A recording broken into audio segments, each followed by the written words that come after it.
ஆண்டவராகிய இயேசு கிறிஸ்துவின் நாமத்தில் உங்கள் யாவருக்கும் என் அன்பின் நல்வாழ்த்துக்கள். மீண்டுமாக ஒரு பிரசங்க பீடம் நிகழ்ச்சியிலே உங்கள் யாவரையும் சந்திப்பதில் கர்த்தருக்குள் நான் அதிக மகிழ்ச்சி அடைகிறேன். வாரந்தோறும் நம்ம சந்தித்து கொள்ளும்போது கர்த்தருடைய ஆவியானவரும் நம்ம கூட இருக்கிறதை நம்மால் உணர்ந்து கொள்ள முடிகிறது. சில சமயங்களில் கர்த்தருடைய ஆவியானவர் எப்பொழுதுமே நம்ம கூட இருந்தாலும் கர்த்தருடைய ஆவியானவர் நம்ம கூட இருக்கிறதை நாம் உணர்ந்து கொள்ளுகிற நேரம் என்பது சில முக்கியமான தருணங்கள் தான். ஆனால் அதற்காக கர்த்தர் மற்ற நேரங்களில் இல்லை என்பது அர்த்தமல்ல. ஆனால் கர்த்தரை நம்ம அடிக்கடி உணர்வதற்கான இடங்கள் எதுவோ, எந்த மாதிரியான சந்தர்ப்பங்களில் கர்த்தரை நம்ம அதிக நெருக்கத்தில் உணர முடிகிறதோ அப்படிப்பட்ட சந்தர்ப்பங்களை நீங்கள் அதிகமாக உங்களுடைய வாழ்க்கையில் ஏற்படுத்தி கொள்ள வேண்டும். கர்த்தர் எப்போவுமே கூட இருக்கிறார். பாருங்கள், ஒரு அறை முழுவதும் காற்று எப்போவுமே இருக்கும். காற்று இல்லாத இடத்துல நம்ம இருக்க முடியாது. ஆனால் ஒரு மின் விசிறியை பயன்படுத்தும் போதோ அல்லது ஒரு விசிறியை பயன்படுத்தும் போதோ அந்த காற்றை, அந்த இடத்துல இருக்கிற காற்றை உணர்கிறோம். காற்று தான் எல்லா இடத்துல இருக்குதே, அதை ஏன் நம்ம உணரணும் அப்படின்னு நம்ம நினைக்கிறது இல்லை. காற்று இருந்தாலும் இல்லாத மாதிரி நம்ம இருக்கும். உடலில் வெப்பம் இருக்கும், வேர்வை வரும். அதற்காக அங்கே காற்று இல்லைன்னு அர்த்தம் இல்லை. அப்பொழுது நாம் என்ன செய்கிறோம்? ஒரு விசிறியை கொண்டு விசிறுகிறோம், அந்த காற்றை நம்ம உணர்கிறோம். அதே மாதிரி தான் கர்த்தருடைய ஆவியானவர் எப்பொழுதுமே நம்ம கூட இருந்தால் கூட சில சமயங்களில் அவர் இருப்பதை நம்ம உணர முடியாத மாதிரி ஆகிறோம். அப்போ என்ன செய்கிறோம்? அந்த காற்றை உணர்வதற்கு, அதே போல் கர்த்தருடைய பிரசன்னத்தை உணர்வதற்கு சில காரியங்கள் நம்முடைய வாழ்க்கையில் அவசியப்படுகின்றன. சில இடங்கள் நமக்கு அவசியப்படுகின்றன. ஒரு சபைக்கு போய் நல்ல ஒரு ஆவியோடு உண்மையோடும் தேவனை ஆராதிக்கிற சபைக்குள்ளே போகும்போது கர்த்தர் நம்ம கூட இருக்கிறதை உணர்கிறோம் நம்ம. அதே மாதிரி நல்ல ஆழமாக ஜெபம் பண்ணும்போது கர்த்தரை உணர்கிறோம். அப்போ உணரவில்லை என்பதற்காக கர்த்தர் இல்லை என்பது அர்த்தம் அல்ல. ஆனால் கர்த்தர் இருப்பதை உணரத்தான் உங்களுடைய விசுவாசம் பலப்பட ஆரம்பிக்குது. அப்போ நல்ல ஒரு தேவனை ஆராதிக்கும் போது தேவனுடைய பிரசன்னத்தை உணர்கிறோம். வசனத்தை ஆழமாக வாசித்து தியானிக்கும் போது உணர்கிறோம். நல்ல ஒரு ஆவிக்குரிய நிகழ்ச்சிகள், ஒரு காரியத்தில் மனதை ஈடுபடுத்தி அதை கவனிக்கும் போது கர்த்தர் நம்ம கூட இருக்கிறதை உணர்கிறோம். ஒரு விசிறியை வீசும்போது அந்த இடத்துல இருக்கிற காற்றை உணர்வதை போல நம்ம கூட இருக்கிற கர்த்தர் நம்ம கூடத்தான் இருக்கிறார் என்கிற விசுவாசத்தை உறுதிப்படுத்த அடிக்கடி நாம் அவரை உணர்ந்து பார்க்க வேண்டியது அவசியமாக இருக்குது. அதை போன்ற ஒரு முயற்சி தான் இந்த நிகழ்ச்சி. இந்த நிகழ்ச்சியில் சபைக்கு போக முடியாதவங்க, ஒருவேளை வயதானவர்கள், உங்களை வீட்டில் விட்டுட்டு மற்றவங்களாம் சர்ச்சு போயிடுவாங்க. சில சமயத்தில் வியாதி படுக்கையில் இருப்போம், சபைக்கு போக முடியாத சூழ்நிலை. இன்னும் சில சமயங்களில் வேலை நிமித்தமாக வேறு இடங்களுக்கு எங்கேயாவது போயிருப்போம். அங்கே என்ன சபை இருக்குது என்னன்னு ஒன்று நமக்கு தெரியாது. அப்படிப்பட்ட ஒரு சூழ்நிலையில் அல்லது மொழி தெரியாத ஒரு மாநிலத்தில் எங்கேயாவது ஒரு வேலை அலுவலகத்து நிமித்தம் நீங்கள் ஒரு சில மாதங்கள் தங்க வேண்டி வரலாம். அப்போ நம்ம மொழியில் ஆராதிப்பதற்கு வசதி இல்லாமல் இருக்குதே, அந்த விதத்தில் இருக்கிறவர்களுக்கு தான் இந்த நிகழ்ச்சிகள் பயன்படுத்தப்படுகின்றன. உங்களுக்கு சபைக்கு போக முடியும் அப்படின்னு சொன்னால் நீங்கள் கூடி வருகிற சபை ஆராதனை விட்டு விடாமல் கண்டிப்பாக சபைக்கு போகணும். அப்போ இந்த நிகழ்ச்சி எங்கேயும் ஓடி போயிடாது, யூடியூப்பில் தான் இருக்கும். நீங்கள் சாயந்தரம் வந்த பிறகு, நீங்கள் சபையெல்லாம் முடிச்சுட்டு வந்த பிறகு ஞாயிற்றுக்கிழமை மத்தியானத்தில் கொஞ்சம் ஃப்ரீயாக இருப்பீங்க பாருங்கள், அப்போ இந்த நிகழ்ச்சியை போட்டு கேட்கலாம். அல்லது சாயந்தரத்தில் நீங்கள் ஃப்ரீயாக இருக்கும்போது இந்த நிகழ்ச்சியை போட்டு கேட்கலாம். ஞாயிற்றுக்கிழமையில் 2 ஆராதனை 3 ஆராதனை கிடைச்சா நமக்கு லாபம் தானே. அதனால தான் இந்த நிகழ்ச்சியை தொடர்ந்து ஞாயிற்றுக்கிழமை தோறும் நடத்தி வருகிறோம். ஆனால் சபை போகிறதை அவாய்ட் பண்ணிவிட்டு நிறுத்திட்டு நாங்கள் இந்த நிகழ்ச்சி பார்க்குறோன்னு சொல்லி யாரும் பார்க்கக்கூடாது. கர்த்தர் அதை விரும்ப மாட்டார். இது சந்தர்ப்பவசமாக சபைக்கு போக முடியாத சூழ்நிலையில் இருக்கிறவங்களுக்கு தான் ஒரு ஆராதனை மாதிரி உங்களை உணர வைப்பதற்கு இந்த நிகழ்ச்சியை நாங்கள் தயாரித்து வழங்கி கொண்டு வருகிறோம். இந்த நாள் நிகழ்ச்சியிலும் தேவனை ஆராதிக்கும் ஒரு ஆராதனை பகுதி இருக்குது. கர்த்தர் நமக்கு பேசி சொன்ன காரியங்களுக்காக ஜெபிக்கும் ஒரு ஜெப நேரம் இருக்கிறது. அப்புறம் வழக்கம் போல வசனத்தை ஆழ்ந்து தியானிக்கிற ஒரு பகுதி இருக்குது. இப்போ முதல் பகுதியாக கர்த்தரை ஆராதிக்க போகிறோம். கர்த்தரை ஆவியோடும் உண்மையோடும் ஆராதிக்க வேண்டும். இருதயத்தை நீங்கள் ஒருநிலைப்படுத்தி இந்த பாடல்களோடு உங்களையும் நீங்கள் இணைத்து கொண்டு கர்த்தரை பாடி மகிழ்ந்தால் உண்மையிலே இந்த ஆராதனையின் அபிஷேகத்தை உங்களால் உணர முடியும். வாங்க ஆராதிக்கலாம்.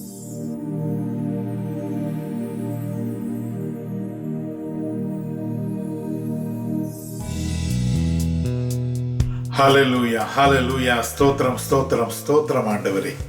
நீர் கொடுத்த இந்த ஆராதனை வேலைக்காக நன்றியோடு ஸ்தோத்திரிக்கிறோம் ஆண்டவர்.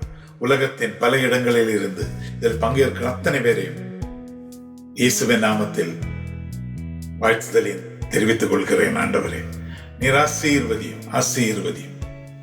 இதில் பங்கேற்கிற அத்தனை பேரையும் நீர் ஆசீர்வதியும் கர்த்தாவே.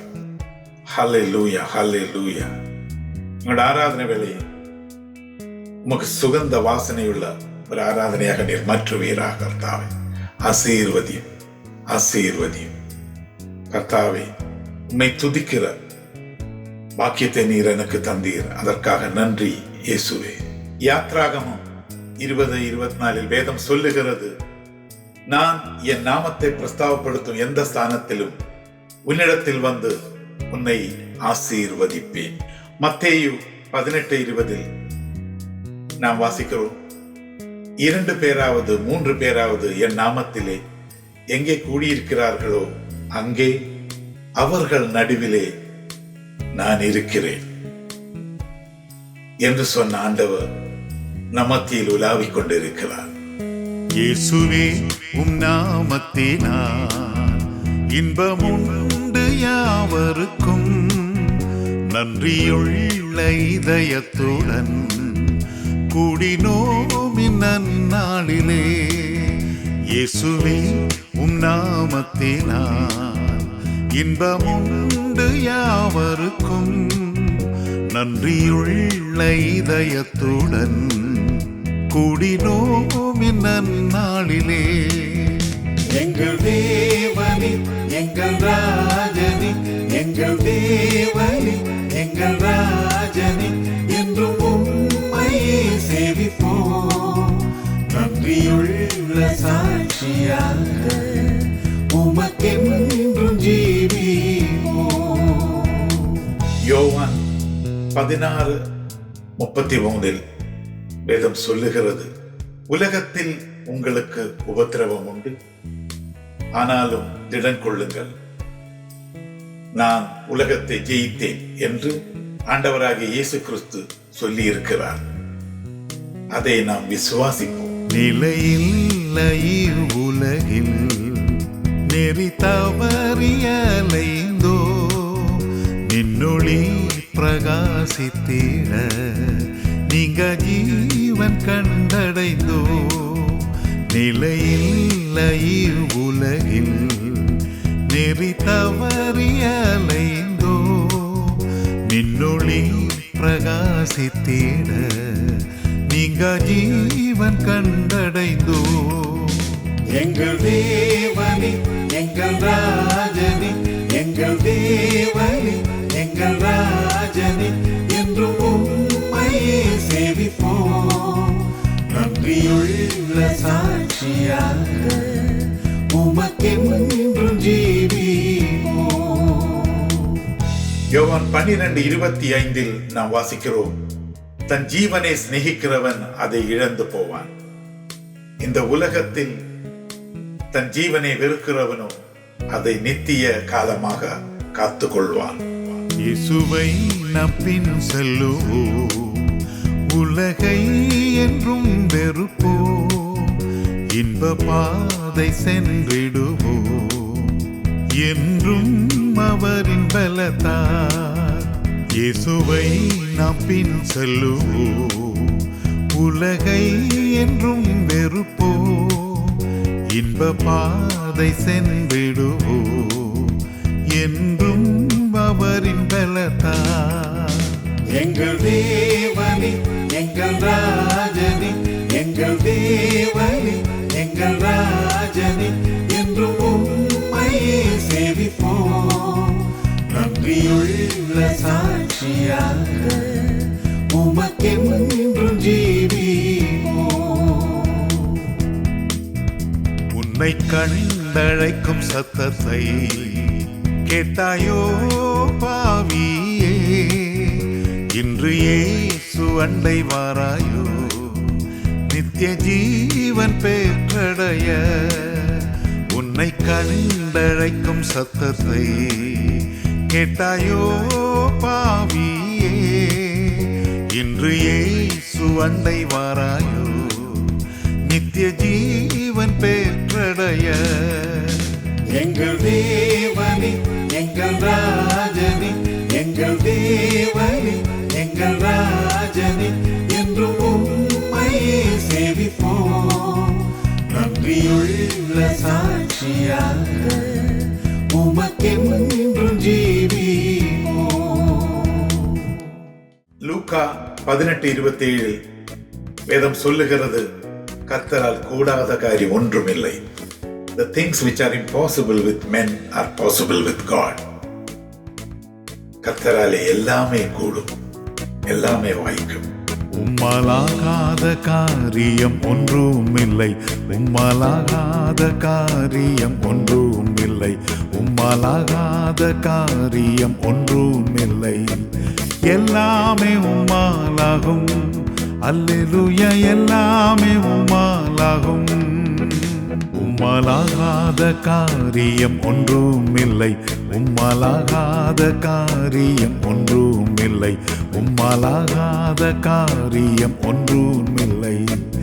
எல்லாமே உம்மாலாகும், அல்லேலூயா, எல்லாமே உம்மாலாகும். ஆகும், எல்லாமாகும், உம்மாலேதான் எல்லாமாகும். ஆகும், எல்லாமாகும், உம்மாலேதான் எல்லாமாகும். கர்த்தரை நம்புகிறவர்களை கர்த்தர் ஒருபோதும் கைவிட மாட்டார். சொல்லி முடியாத அற்புதங்களையும் அதிசயங்களையும் உங்களுக்கு செய்ய கர்த்தர் வல்லவராயிருக்கிறார்.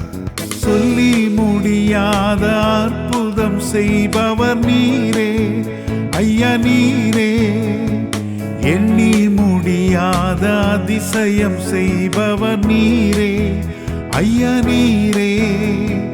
சொல்லி முடியாத அற்புதம் செய்பவர் நீரே ஐயா, நீரே. எண்ணி முடியாத அதிசயம் செய்பவர் நீரே ஐயா, நீரே. அப்பா உமக்கு ஸ்தோத்திரம், அன்பே உமக்கு ஸ்தோத்திரம். அப்பா உமக்கு ஸ்தோத்திரம், அன்பே உமக்கு ஸ்தோத்திரம். உம்மலாகாத காரியம் ஒன்றுமில்லை, உம்மலாகாத காரியம் ஒன்றுமில்லை, உம்மலாகாத காரியம் ஒன்றுமில்லை. எல்லாமே உம்மாலாகும், அல்லேலூயா, எல்லாமே உம்மாலாகும். ஆகும், எல்லாமாகும், உம்மாலேதான் எல்லாமாகும். ஆகும், எல்லாமாகும், உம்மாலேதான் எல்லாமாகும். உங்களுக்கு உரியதை செய்து முடிக்க கர்த்தர் வல்லவராயிருக்கிறார். பாபிலோன் தேசத்திலிருந்து அடிமையாக கொண்டு வந்த தானியேலை அந்த ராஜ்யத்தின் பிரதம மந்திரியாக கர்த்தர் உயர்த்தினார். அதை போலவே ஆடு மேய்த்து நடந்த தாவீதை ராஜாவாக்கின ஆண்டவர் உங்களையும் உயர்த்துவார். எனக்கு குறித்ததை நிறைவேற்றி முடிப்பவர் நீரே ஐயா, நீரே. எனக்காக யாவையும் செய்து முடிப்பவர் நீரே ஐயா, நீரே. எனக்கு குறித்ததை நிறைவேற்றி முடிப்பவர் நீரே ஐயா, நீரே. எனக்காக யாவையும் செய்து முடிப்பவர் நீரே ஐயா, நீரே. அப்பா உமக்கு ஸ்தோத்திரம், அன்பே உமக்கு ஸ்தோத்திரம். அப்பா உமக்கு ஸ்தோத்திரம், அன்பே உமக்கு ஸ்தோத்திரம். உம்மலாகாத காரியம் ஒன்றுமில்லை, உம்மலாகாத காரியம் ஒன்றுமில்லை, உம்மலாகாத காரியம் ஒன்றுமில்லை. எல்லாமே உம்மாலாகும், அல்லேலூயா, எல்லாமே உம்மாலாகும்.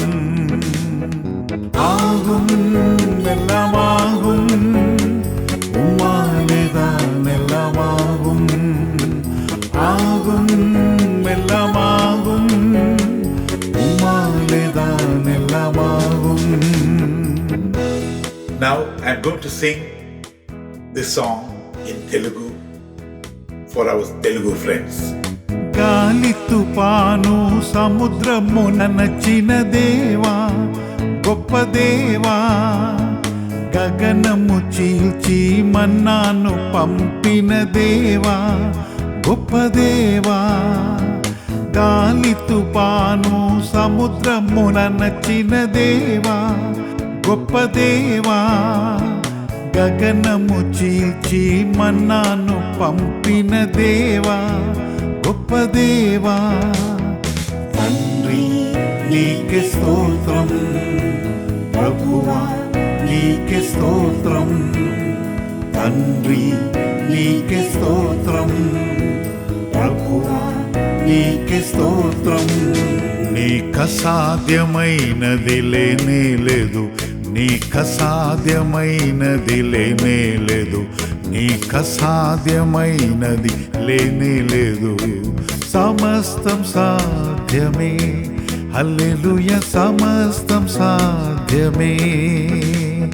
స్తోత్రం నీకే స్తోత్రం, స్తుతి పాత్రుడా నీకే స్తోత్రం, స్తోత్రం నీకే స్తోత్రం, స్తుతి పాత్రుడా నీకే స్తోత్రం. మారా జలములు మధురము చేసిన దేవా, గొప్ప దేవా, మోడైన బ్రతుకును చివురింప చేసిన దేవా, గొప్ప దేవా. మారా జలములు మధురము చేసిన దేవా, గొప్ప దేవా, మోడైన బ్రతుకును చివురింప చేసిన దేవా, గొప్ప దేవా. తండ్రి నీకే స్తోత్రం, ప్రభువా నీకే స్తోత్రం, తండ్రి నీకే స్తోత్రం, ప్రభువా నీకే స్తోత్రం. నీకసాధ్యమైనది లేనే లేదు, నీకసాధ్యమైనది లేనే లేదు, నీకసాధ్యమైనది లేనే లేదు. సమస్తం సాధ్యమే, హల్లెలూయా, సమస్తం సాధ్యమే. స్తోత్రం నీకే స్తోత్రం, స్తుతి పాత్రుడా నీకే స్తోత్రం, స్తోత్రం నీకే స్తోత్రం, స్తుతి పాత్రుడా నీకే స్తోత్రం. I know there are a lot of Kannada people are watching this program. Now I'm going to sing this song in Kannada. ಹೇಳಲು ಆಗದ ಅದ್ಭುತ ನಡೆಸುವವ ನೀನೇ, ಅಯ್ಯ ನೀನೇ, ಎಣಸಲಾಗದ ಅತಿಶಯ ನಡೆಸುವವ ನೀನೇ, ಅಯ್ಯ ನೀನೇ. ಹೇಳಲು ಆಗದ ಅದ್ಭುತ ನಡೆಸುವವ ನೀನೇ, ಅಯ್ಯ ನೀನೇ, ಎಣಸಲಾಗದ ಅತಿಶಯ ನಡೆಸುವವ ನೀನೇ, ಅಯ್ಯ ನೀನೇ. ಅಪ್ಪ ನಿಮಗೆ ಸ್ತೋತ್ರ, ಪ್ರಿಯನೇ ನಿಮಗೆ ಸ್ತೋತ್ರ, ಅಪ್ಪ ನಿಮಗೆ ಸ್ತೋತ್ರ, ಪ್ರಿಯನೇ ನಿಮಗೆ ಸ್ತೋತ್ರ. ನಿನ್ನಿಂದಾಗದ ಸಂಗತಿ ಒಂದೂ ಇಲ್ಲ, ನಿನ್ನಿಂದಾಗದ ಸಂಗತಿ ಒಂದೂ ಇಲ್ಲ, ನಿನ್ನಿಂದಾಗದ ಸಂಗತಿ ಒಂದೂ ಇಲ್ಲ. ಎಲ್ಲವೂ ನಿನಗಾಗುತ್ತೆ, ಹಲ್ಲೆಲೂಯಾ, ಎಲ್ಲವೂ ನಿನಗಾಗುತ್ತೆ.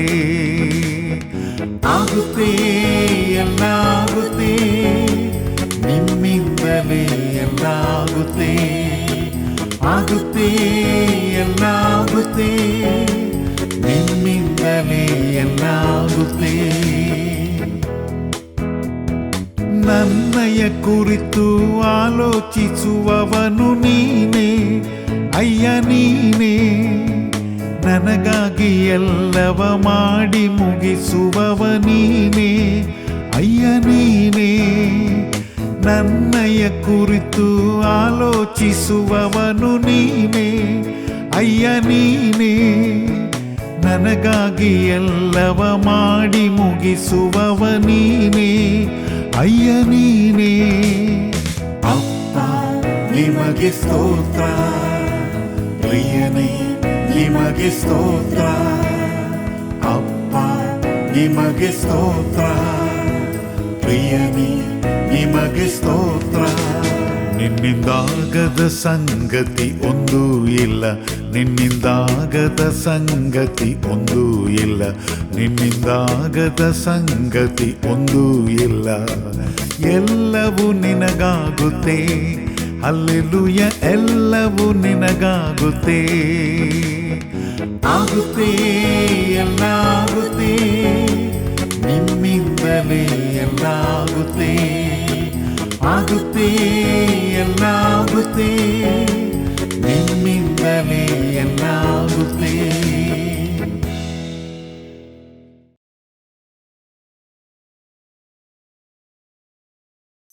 நல்ல ஒரு ஆராதனை பகுதியை கர்த்தர் நமக்கு கொடுத்தார். கர்த்தரை ஆராதிக்கும் போதே தேவ ஆவியானுடைய பிரசன்னத்தை நம்மால் உணர முடிந்தது. கர்த்தர் உண்மையிலே துதிகளுக்கு நடுவிலே வாசம் செய்கிறவர். என் நாமத்தை பிரஸ்தாபம் பண்ணுகிற எந்த ஸ்தானத்திலும் நான் அவர்கள் நடுவில் வந்து அவர்களை ஆசீர்வதிக்கிற தேவன் என்று கர்த்தர் நமக்கு சொல்லி இருக்கிறார். அதனால் தேவனை நல்ல ஆவியோடு உண்மையோடு ஆராதிச்சா கண்டிப்பாக நம்ம கர்த்தருடைய பிரசன்னத்தை உணர முடியும். இப்போ அடுத்து நம்ம என்ன செய்ய போகிறோம்? தேவனுடைய பிரசன்னத்தினால் நிரப்பப்பட்ட நாம அந்த அபிஷேக வல்லமையோடு கூட இணைந்து கர்த்தரை நோக்கி ஜெபிக்க போகிறோம். நம்ம ஜெபிக்க போகிற காரியங்கள் ஏற்கனவே நான் உங்களுக்கு சொன்ன மாதிரி தான். கர்த்தர் நமக்கு ஜெபத்திலே காத்திருந்த தருணங்களில் வெளிப்படுத்தி சொன்ன இனி வரக்கூடிய காலங்களை குறித்தும் வரக்கூடிய ஆபத்துகளை குறித்தும் வெளிப்படுத்தி சொன்ன தீர்க்க தரிசனங்களை கொஞ்சம் நம்ம பார்த்து அந்த காரியங்களுக்காக ஜெபம் பண்ண போகிறோம். கர்த்தர் தீர்க்க தரிசனங்களை வெளிப்படுத்துவதின் முதல் காரணம் அதற்காக நம்ம ஜெபிக்கணும் என்பது தான். ஜெபிப்பதற்காகத்தான் கர்த்தர் பிரதானமாய் வெளிப்படுத்துகிறார். அதனால் நாம் கேட்கிற கர்த்தர் வெளிப்படுத்தி சொன்ன காரியங்களுக்காக ஜெபிக்க போகிறோம். இந்த காரியத்தை குறித்து உங்களுக்கு முதல்ல விளக்கி சொல்லுவாங்க, கவனித்து கேளுங்க. அப்புறம் இந்த என்னென்ன பாயிண்ட்டுக்கு நம்ம ஜெபம் பண்ணணும் என்பதை உங்களுக்கு சொல்லுவாங்க. அதையும் நீங்கள் குறித்து கொள்ளுங்கள். அவர்கள் ஜெபிக்கும் போது நீங்களும் சேர்ந்து ஜெபியுங்கள். அதற்கு பிறகும் தொடர்ந்து உங்களுடைய தனி ஜெபங்கள், குழு ஜெபங்கள், குடும்ப ஜெபங்கள், ஒருவேளை நீங்கள் சபை நடத்திட்டு இருந்தால் சபை ஜெபங்களில் கூட இந்த பாயிண்ட்ஸ் எல்லாம் வச்சு நீங்கள் ஜெபம் பண்ணுவது உண்மையிலே ரொம்ப அதிக பிரயோஜனம் உள்ளதாக இருக்கும். நம்முடைய தேசம் இப்போ போகிற போக்கெல்லாம் நம்ம பார்த்தா பயங்கரமாக இருக்கிறது. இதில் தப்பித்துக்கொள்ள ஒரே மார்க்கம் ஜெபம் பண்ணுவது மாத்திரம்தான் என்பதை மனதில் வைத்து கொண்டு நம்முடைய மனதை பொருத்தி நம்ம ஜெபிக்கலாம். வாங்க ஜெபிக்கலாம்.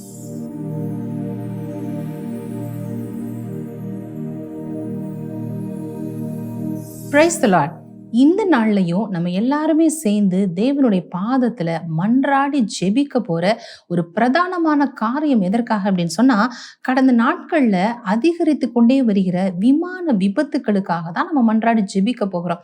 எப்போதும் இல்லாத அளவுக்கு கடந்த நாட்கள்ல விமான விபத்துக்களோட செய்திகளை அதிகமாக நம்ம கேள்விப்படுகிறோம். அப்ப தேவ பிள்ளைகளான நாம இது தடுக்கப்படணும் அப்படிங்கிறதுக்காக நம்ம ஜெபிக்க வேண்டியது அவசியமாக இருக்கு. சமீப காலமாக நம்ம பார்க்கணும் அப்படின்னு சொன்னா, எங்க பார்த்தாலும் செய்திகள்ல விமான விபத்து அங்க நடக்குது இங்க நடக்குதுன்னு சொல்லி நிறைய செய்திகளை நம்ம கேள்விப்படுகிறோம். நடு வானில பறந்து கொண்டிருக்கிற போதே திடீர்னு வெடித்து சிதறுகிற விபத்துகளையும், அதே போல கடலின் மேல திடீர்னு விழுந்துருச்சு, அதுக்கு நிறைய ப்ராப்ளம்ஸ்னால திடீர்னு கடல்ல விழுந்துருச்சு அப்படிங்கிற மாதிரி செய்திகளையும், திடீர்னு கட்டிடங்கள் மோதி அப்படியே நிறைய விபத்துக்கள் ஏற்பட்டு நிறைய பேர் மறிக்கிறதுமான பல காரியங்களை நம்ம செய்திகளாக கடந்த நாட்கள்ல கேள்விப்பட்டோம். இப்படி விமான விபத்துக்கள் ஏற்படுவதற்கு நிறைய காரணங்களாக பின்னணியில சொல்றாங்க. அதுல ஒரு சிலது நீங்க தெரிந்து கொள்ளணும் அப்படிங்கிறதுக்காக நான் சொல்லணும்னா, விமான விபத்துக்கள் பிரைமரியா எதனால ஏற்படுது அப்படின்னு சொன்னா, அதுல சரியான மெயின்டெனன்ஸ் இல்லாததுனால அங்க டெக்னிக்கல் ஃபெயிலியர்ஸ் ஏற்படுது. இதனால அடிக்கடி விமானங்கள்ல விபத்துக்கள் ஏற்படுது அப்படின்னு சொல்றாங்க. அதே போல ஃபியூவல் இஷ்யூஸ்னால நெருப்பு பற்றி கொண்டு அங்கேயும் சில விபத்துக்கள் ஏற்பட அநேக வாய்ப்புகள் இருக்கு அப்படின்னும் சொல்லப்படுது. பறவைகள் திடீர்னு ஸ்ட்ரைக் ஆகி, பேர்ட்ஸ் ஸ்ட்ரைக் ஆகிறது நிமித்தமாக, பறவைகள் மோதுகிறது நிமித்தமாக அங்க என்ஜின்ல பழுது ஏற்பட்டு அந்த விண்ட்ஷீல்டுல டேமேஜஸ் ஏற்படுது. இதனால அந்த பறந்து கொண்டு இருக்கிற விமானங்கள் அது நிறைய ஷேக் ஆகி அதுல அங்கேயும் விமான விபத்துகள் ஏற்படுது அப்படின்னு சொல்லி சொல்றாங்க. இன்னும் நிறைய வெதர் கண்டிஷன், அதிகமான கனமழையினால, அதே போல மின்னல்களினால, மேக மூட்டத்தினால விசிபிலிட்டி சரியா தெரியாம அது எப்படி நம்ம கரெக்டான பாத்வேல நம்ம போறோம் அப்படின்னு சொல்லி விசிபிலிட்டி இல்லாததுனால அங்கேயும் விபத்துகள் ஏற்படுது அப்படின்னு சொல்லப்படுது. இன்னும் சில சமயங்கள்ல டெரரிசம் அட்டாக்ஸ், அதாவது குண்டு வெடிப்பு, பாம் பிளாஸ்ட் ஏற்படுத்துறதுனால, ஹைஜாக்கிங் அதாவது கடத்தல்கள் மூலமா இப்படி நிறைய விமானங்கள்ல விபத்துக்கள் ஏற்படுது அப்படின்னு சொல்லி பல காரணங்கள் சொல்லப்படுறத நம்ம பார்க்கிறோம். ஆனா இப்படி நிறைய காரணங்கள் சொல்லப்பட்டா கூட அதுல பாதிக்கப்படுறது என்னமோ பொது ஜனங்களும், இன்னும் குறிப்பா சொல்லணும்னா ஏர்கிராஃப்ட் இண்டஸ்ட்ரியுமே கூட பெரிதளவுல பாதிப்புகளை சந்தித்து வருகிறது நம்ம பார்க்கிறோம்.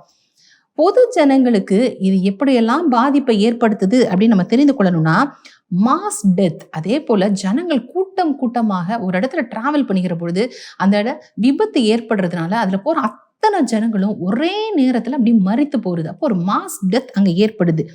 அதே போல அதுல நிறைய ஜனங்கள் இன்ஜூரிஸ், நிறைய படுகாயமடைந்து மருத்துவமனைகள்ல சேர்க்கப்படுகிறாங்க.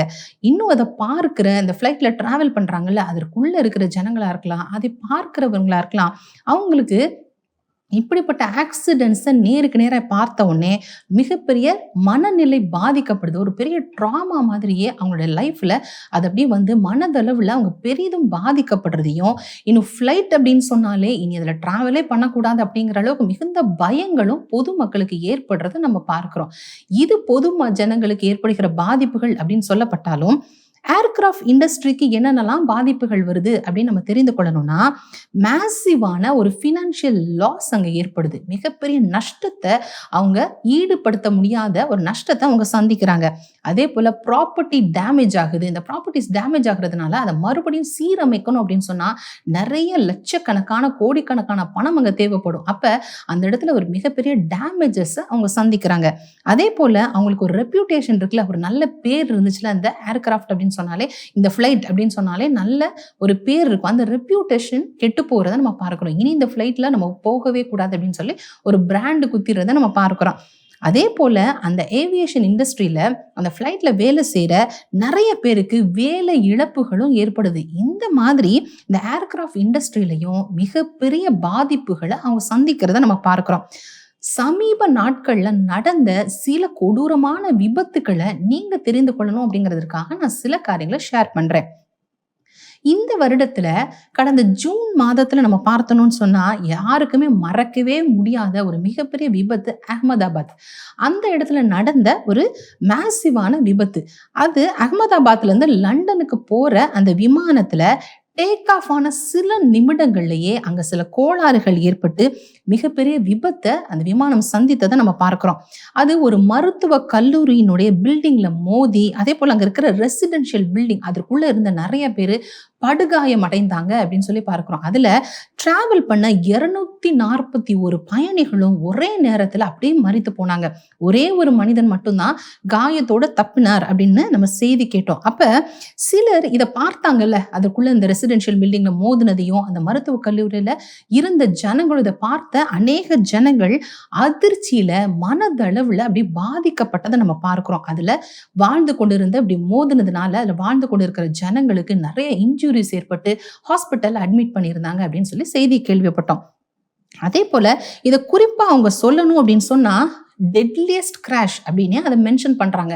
கடந்த டிகேட்ஸ் அப்படின்னு சொன்னா ஒரு 10 வருடத்தை தான் ஒரு டிகேட்னு சொல்லுவோம் இல்லையா? அப்ப இந்த கடந்த நாட்கள்ல பல வருடங்கள்ல நம்ம கம்பேர் பண்ணணும் அப்படின்னு சொன்னா இந்த அகமதாபாத் ஃபிளைட்டோட இந்த ஏர் கிராஷ் இருக்குல்ல, இதுதான் ஒரு டெட்லியஸ்ட் கிராஷ் அப்படின்னு நியூஸ்ல சொல்லப்படுறதை நம்ம பார்க்கிறோம். அதே போல கடந்த ஆகஸ்ட் 2020 இதே போல ஒரு மாபெரிய ஒரு விமான கிராஷ் ஏற்பட்டதை நம்ம பார்த்தோம். கேலிக்கட் அப்படிங்கிற அந்த இடத்துல என்ன நடந்துச்சு அப்படின்னு சொன்னா, கோழிக்கோடு இந்த இடத்துல கனமழை காரணமாக ரன்வேல ஒரு ப்ராப்ளம் ஏற்பட்டுச்சு. என்னன்னா அந்த ஃப்ளைட் வேகமாக வந்து அந்த இடத்துல நிறுத்தப்படுகிற பொழுது அதை ஸ்டாப் பண்ண முடியாம, ஏன்னா ரொம்ப ஃபாஸ்டா வருது இல்லை, அதை ஸ்டாப் பண்ண முடியாம அந்த இடத்துல நிறைய தண்ணி இருந்ததுனால அந்த விமானம் அப்படியே ஸ்லைட் ஆயிடுச்சு, அப்படியே வழுக்கி கொண்டு போயிருச்சு. அப்ப அதை ஸ்டாப் பண்ண முடியாம அங்க பெரிய ஒரு கிராஷ் ஏற்பட்டதுல 21 பேர் அந்த இடத்திலேயே மரணம் அடைந்தாங்க, 110 பேர் படுகாயம் அடைந்தாங்க அப்படின்னு சொல்லி செய்திகளை நம்ம கேள்விப்பட்டோம். இது மாத்திரமல்ல, நம்ம உலக அளவுல நம்ம தெரிந்து கொள்ளணும் அப்படின்னு சொன்னா, கடந்த நாட்கள்ல அமெரிக்கா தேசத்துல நடு வானத்துல விமானம் அப்படி வெடித்து சிதறினதுல 67 பேரு அந்த இடத்துலயே ஸ்பாட்லயே மரணம் அடைந்தாங்க அப்படின்னு சொல்லி செய்திகளை நம்ம கேள்விப்பட்டோம். கடந்த ஜனவரியிலிருந்து ஜூன் மாதம் வரைக்குமான கால கணக்குல நம்ம பார்த்தோம் அப்படின்னு சொன்னா, நம்முடைய இந்திய தேசத்துல ஃப்ளைட் மாத்திரமல்ல ஹெலிகாப்டர்லயும் அடிக்கடியாக விபத்துக்கள் ஏற்படுது அப்படின்னு சொல்லி செய்திகள் வருது. குறிப்பாக கேதர்நாத், உத்தரகாண்ட் அப்படிங்கிற இந்த பகுதிகளில் அடிக்கடி இப்படி விமான விபத்துக்கள் ஏற்படுது. இதுக்கு காரணமாக அங்க வெதர் கண்டிஷன், ரொம்ப மோசமான ஒரு வெதர் கண்டிஷன் இருக்கிறதுனால அங்க புவர் விசிபிலிட்டி இருக்கு, அங்க இருக்கிற மலைகள் தெரியல, அதனால மோதிருது அப்படின்னு சொல்லி அடிக்கடியாக இந்த பகுதிகளில் விபத்துக்கள் நடந்து கொண்டே வருகிறத நம்ம பார்க்கிறோம். இது போக இன்னும் மிலிட்ரி, இன்னும் டிஃபென்ஸ் விமானங்கள் இருக்குல்ல, அதுலயும் கூட அடிக்கடியாக டெக்னிக்கல் டிஃபெக்ட்ஸ் அப்படின்னு சொல்லியோ அதுல டேமேஜஸ் சொல்லி விபத்துக்கள் இப்படி ஏர் கிராஷ் இண்டஸ்ட்ரியில அதிகரித்து கொண்டே வருகிறத நம்ம பார்க்கிறோம். இதையெல்லாம் நம்ம கேள்விப்படுகிற பொழுது நம்முடைய இருதயத்துல என்ன தோணுதுன்னு யோசிச்சு பாருங்களேன். விமானம் சொன்னாலே நமக்கு ரொம்பவும் பயமா இருக்கு. ஐயோ, இனிமே நம்ம இதுல டிராவலே பண்ணக்கூடாது அப்படிங்கிற அளவுக்கு மிகப்பெரிய பயத்தையும் அச்சத்தையும் இப்படிப்பட்ட விபத்துக்கள் நமக்கு ஏற்படுத்தி இருக்கிறது தான் உண்மை. அப்ப இதுல குறிப்பா நம்ம பார்க்கணும் அப்படின்னு சொன்னா, இந்த விபத்துக்குள்ளானவர்களுடைய குடும்பங்கள் மிகவும் பாதிக்கப்பட்டிருக்காங்க அப்படின்னு தான் நம்ம சொல்லணும். எப்படி அப்படின்னு பார்த்தா, உயிரிழந்தவங்களுடைய உடல்களை கூட அவங்களுக்கு கிடைக்க மாட்டேங்குது. ஏன்னா ஃப்ளைட்ல டிராவல் பண்ணுகிற பொழுது அங்க விபத்து ஏற்பட்டு அங்க மலைகள்லையோ கடல்கள்லையோ இல்ல அங்க இருக்கிற காடுகள்லயோ அந்த விமானங்கள் விழுந்துறதுனால உடல்கள் கூட உங்களுக்கு கிடைக்க மாட்டேங்குது. அதே போல அங்க மிகப்பெரிய மேசிவான டெத் ஏற்படுறதுனால உடல்களை அடையாளம் கண்டுபிடிக்க முடியல. அது அப்படி கருகி போன நிலைமையில இருக்கிறதுனால இது யாரு அப்படின்னு தெரியாத அளவுக்கு அங்க சிச்சுவேஷன் இருக்கிறத நம்ம பார்க்கிறோம். அதே போல மிகப்பெரிய பொருள் சேதங்களும் நஷ்டங்களையும் கூட அதிக அளவுல ஜனங்கள் சந்திக்கிறத நம்ம பார்க்கிறோம். பொதுவாகவே விமானங்கள்ல பயணம் செய்யறவங்க எதற்காக அவங்க டிராவல் பண்றாங்க அப்படின்னு சொல்லி பார்த்தா, குறிப்பாக ஒரு சில வியாபாரத்து நிமித்தமாக அங்க போய் பிசினஸ் பண்ணணும் அப்படிங்கிறதற்காக, அதே போல ஒரு வேலை வாய்ப்பு, வெளிநாட்டுல வேலை வாய்ப்பு நமக்கு கிடைச்சிருக்கு, அதனால கூட நிறைய பேர் அந்த ஃப்ளைட்ல டிராவல் பண்ணுவாங்க. அதே போல மருத்துவத்திற்காக, மருத்துவ படிப்பா இருக்கலாம், அதே போல மருத்துவ உதவி நாடி அவங்க என்ன செய்யறாங்கன்னா ஃப்ளைட்ல டிராவல் பண்ணி போவாங்க. இன்னும் சில பேர் ரொம்ப அவசர அலுவல்கள், எமர்ஜென்சி காரணமாக ஃப்ளைட் எடுத்து அதுல டிராவல் பண்றது உண்டு. இன்னும் நிறைய பேர் உறவினர்களை பார்க்கணும், நம்முடைய குடும்பங்களை சந்திக்கணும் அப்படிங்கிறதுக்காக பல காரணங்களுக்காக விமானங்கள்ல அவங்க டிராவல் பண்ணி வருகிறத நம்ம பார்க்கிறோம். இப்படி டிராவல் பண்ணி வருகிற ஜனங்கள் பல கனவுகளோட, அதே போல நிறைய எதிர்கால திட்டத்தோட அவங்க போக போற டெஸ்டினேஷனை நினைத்து ரொம்ப சந்தோஷமாக அவங்க பயணம் செய்து கொண்டு இருப்பாங்க. அப்படிதானே? ஏன்னா நான் கொஞ்ச நேரத்துல நான் இந்த தேசத்துல இருந்து நான் எங்க போகணும்னு நினைக்கிறேனோ சீக்கிரமா நான் போய் சேர்ந்துருவேன், அப்ப அங்க நான் போய் என்னென்னலாம் பண்ணணும் அப்படின்னு சொல்லி நிறைய கனவுகள் உங்களுக்கு இருக்கும். இதற்கு நம்ம ஒரு சிறந்த ஒரு உதாரணம், நம்ம எல்லாரும் ரீசென்ட்லி கேள்விப்பட்ட நம்முடைய இருதயத்தை எப்படி உலுக்குகிற ஒரு உதாரணம் என்ன அப்படின்னு சொல்லி பார்த்தோம்னா, கடந்த நாட்கள்ல அகமதாபாத் ஃபிளைட்ல நடந்த விபத்துல ஒரு டாக்டர் ஃபேமிலி அப்படியே முழு ஃபேமிலியுமே மரித்து போனாங்க. அந்த டாக்டர் யூகேல ஒரு மருத்துவராக அவர் பணி செய்து கொண்டிருக்கிறார். அவங்க மனைவியும் டாக்டர் தான், அவங்க இந்தியால இருக்கிறாங்க. இவங்க ஃபேமிலி பிரிந்து இருக்குது, ரொம்ப நாள வேலை நிமித்தமாக நம்ம தனித்தனியா இருக்கிறோம், சரி நம்ம எல்லாரும் சேர்ந்து இருக்கலாம் அப்படின்னு சொல்லி பல வருடங்களாக பிளான் பண்ணி அங்க லண்டன்லயே போய் செட்டில் ஆயிடலாம் அப்படின்னு சொல்லி என்ன செய்யறாங்கன்னா, இங்க எல்லாருமா சேர்ந்து அந்த டாக்டர் உட்பட 5 பேர் கொண்ட ஃபேமிலி, அவங்களுக்கு 3 சிறு குழந்தைகள் இருக்கு. அத்தனை பேருமே இந்த ஃபிளைட்ல கனவுகளோட அந்த புதிய தேசத்துக்கு போய் ஒரு புதிய வாழ்க்கையை நம்ம ஆரம்பிப்போம், எல்லாரும் குடும்பமாக சேர்ந்து இருப்போம் அப்படின்னு சொல்லி அவங்க கடந்து செல்றதை நம்ம பார்க்கிறோம். அப்ப அந்த 5 பேர் ரொம்ப சின்ன சின்ன குழந்தைங்க, இவங்க எல்லாரும் அந்த ஃபிளைட்ல உட்கார்ந்து கடைசியாக ரொம்ப சிரித்த முகத்தோட ஒரு செல்ஃபி எடுக்கிறாங்க. அதுதான் நம்ம எல்லாருமே பார்த்திருக்கிறோம். அதை பார்க்கும் பொழுதே நம்முடைய மனது அப்படி பதறுகிறது, வலிக்குது. அந்த அளவுக்கு எதிர்கால கனவுகளோட ஒரு சந்தோஷமான நிலையில அந்த ஃப்ளைட்ல அவங்க ஏறி பயணம் செஞ்சாங்க. முழு நம்பிக்கையோட அவங்க உட்கார்ந்திருந்ததை நம்ம பார்த்தோம். ஆனா ஒரு சில நிமிடங்கள்லயே அவங்க கனவுகள் அத்தனையும் அப்படியே புதைந்து போனது அப்படின்னு சொல்லி நம்ம பார்க்கிறோம். இது ஒரு சம்பவம். இது மாதிரி அநேக ஜனங்கள், அவங்களுடைய குடும்பங்கள் பலரும் பாதிக்கப்பட்டு மரணம் அடைந்திருக்கிறாங்க அப்படிங்கிறது தான் தேவ பிள்ளைகளான நாம இங்க கவனிக்கணும். இது மாத்திரமல்ல, வெளிநாடுகள்ல அதே போல நம் நாட்டுக்கும் வந்து ஊழியத்தின் அடிப்படையில தேவ ஊழியர்களும் கூட ஃபிளைட் எடுத்து டிராவல் பண்றதை வழக்கமாக வைத்திருக்கிறாங்க. இப்படி டிராவல் பண்ணுகிற தேவ ஊழியர்களுக்கு தேவனாய் கர்த்தர் இந்த நாட்கள்ல பாதுகாப்பு கொடுக்கணும் அப்படிங்கிறதற்காக நம்ம அதிகமாக ஜெபிக்க வேண்டியது அவசியம். வேதத்துல ஒரு காரியம் நம்ம தெரிந்து கொள்ளணும் அப்படின்னு சொன்னா, அப்போஸ்தலர் 27ஆம் அதிகாரத்துல நீங்க பார்த்தீங்க அப்படின்னா, பவுல் கடல் மார்க்கமாக கப்பல்ல பயணம் செய்றாரு. அவரும் ஒரு பெரிய டீம். அப்ப 276 பேர் கொண்ட ஒரு டீம் கப்பல்ல அவங்க பயணம் செய்றாங்க. அப்படி அவங்க டிராவல் பண்ணிக்கிற பொழுது யூரோகிலிதோன் அப்படிங்கிற ஒரு கடும் காற்று அவங்க போன அந்த கப்பலை மோதினதுனால அது அப்படி காற்றின் போக்கிலேயே அந்த கப்பல் அப்படியே அடித்து கொண்டு செல்லுது. பேலன்ஸ் கிடைக்கல, அது அப்படியே போகுது. அப்ப அவங்க அத்தனை ஜனங்களும் உயிர் பிழைக்கிறதுக்கு நம்பிக்கையே இல்லை அப்படிங்கிற ஒரு சிச்சுவேஷன். அந்த அளவுக்கு கனமான மழையும் பெரும் காற்றும் அங்க ஏற்படுகிறத நம்ம பார்க்கிறோம். அப்ப இப்படிப்பட்ட சூழ்நிலையில தான் தேவனாய் கர்த்தர் பவுலுக்கு வாக்கு கொடுக்கிறார். பவுல் நிமித்தமாக அந்த கூட டிராவல் பண்ண அத்தனை பயணிகளையும் நான் பாதுகாப்பேன் அப்படின்னு சொல்லி கர்த்தர் அந்த இடத்துல வாக்குத்தத்தம் கொடுத்திருக்கிறார். அப்ப அந்த இடத்துல பவுல் போனாரு. அவர்னாலதான் அந்த போன 276 பேர் கொண்ட டீமும் காக்கப்பட்டாங்க. கர்த்தர் என்ன தெரியுமா வாக்கு கொடுத்தாரு? பவுல் இந்த இடத்துல சொல்றதை நம்ம பார்க்கிறோம். அப்போஸ்தலர் 27 நீங்க வாசிச்சு பார்க்கலாம். அவர் சொல்றாரு, ஒரு முடி கூட விழாதபடிக்கு எந்த பிராண சேதமும் கண்டிப்பா நடக்காது, நீங்க தைரியமா இருங்க அப்படின்னு சொல்லி பவுல் அந்த இடத்துல பேசுறாரு. அப்ப தேவ ஊழியத்து நிமித்தமாக, பவுல் நிமித்தமாக அந்த இடத்துல ஒரு மிகப்பெரிய பாதுகாப்பை கர்த்தர் கொடுத்ததை பார்க்கிறோம். அதே போல இந்த நாட்கள்லயும் விமானங்கள்ல பயணம் செய்கிற ஊழியர்களுடைய பாதுகாப்பிற்காக நம்ம அதிகமா ஜெபிக்கணும்.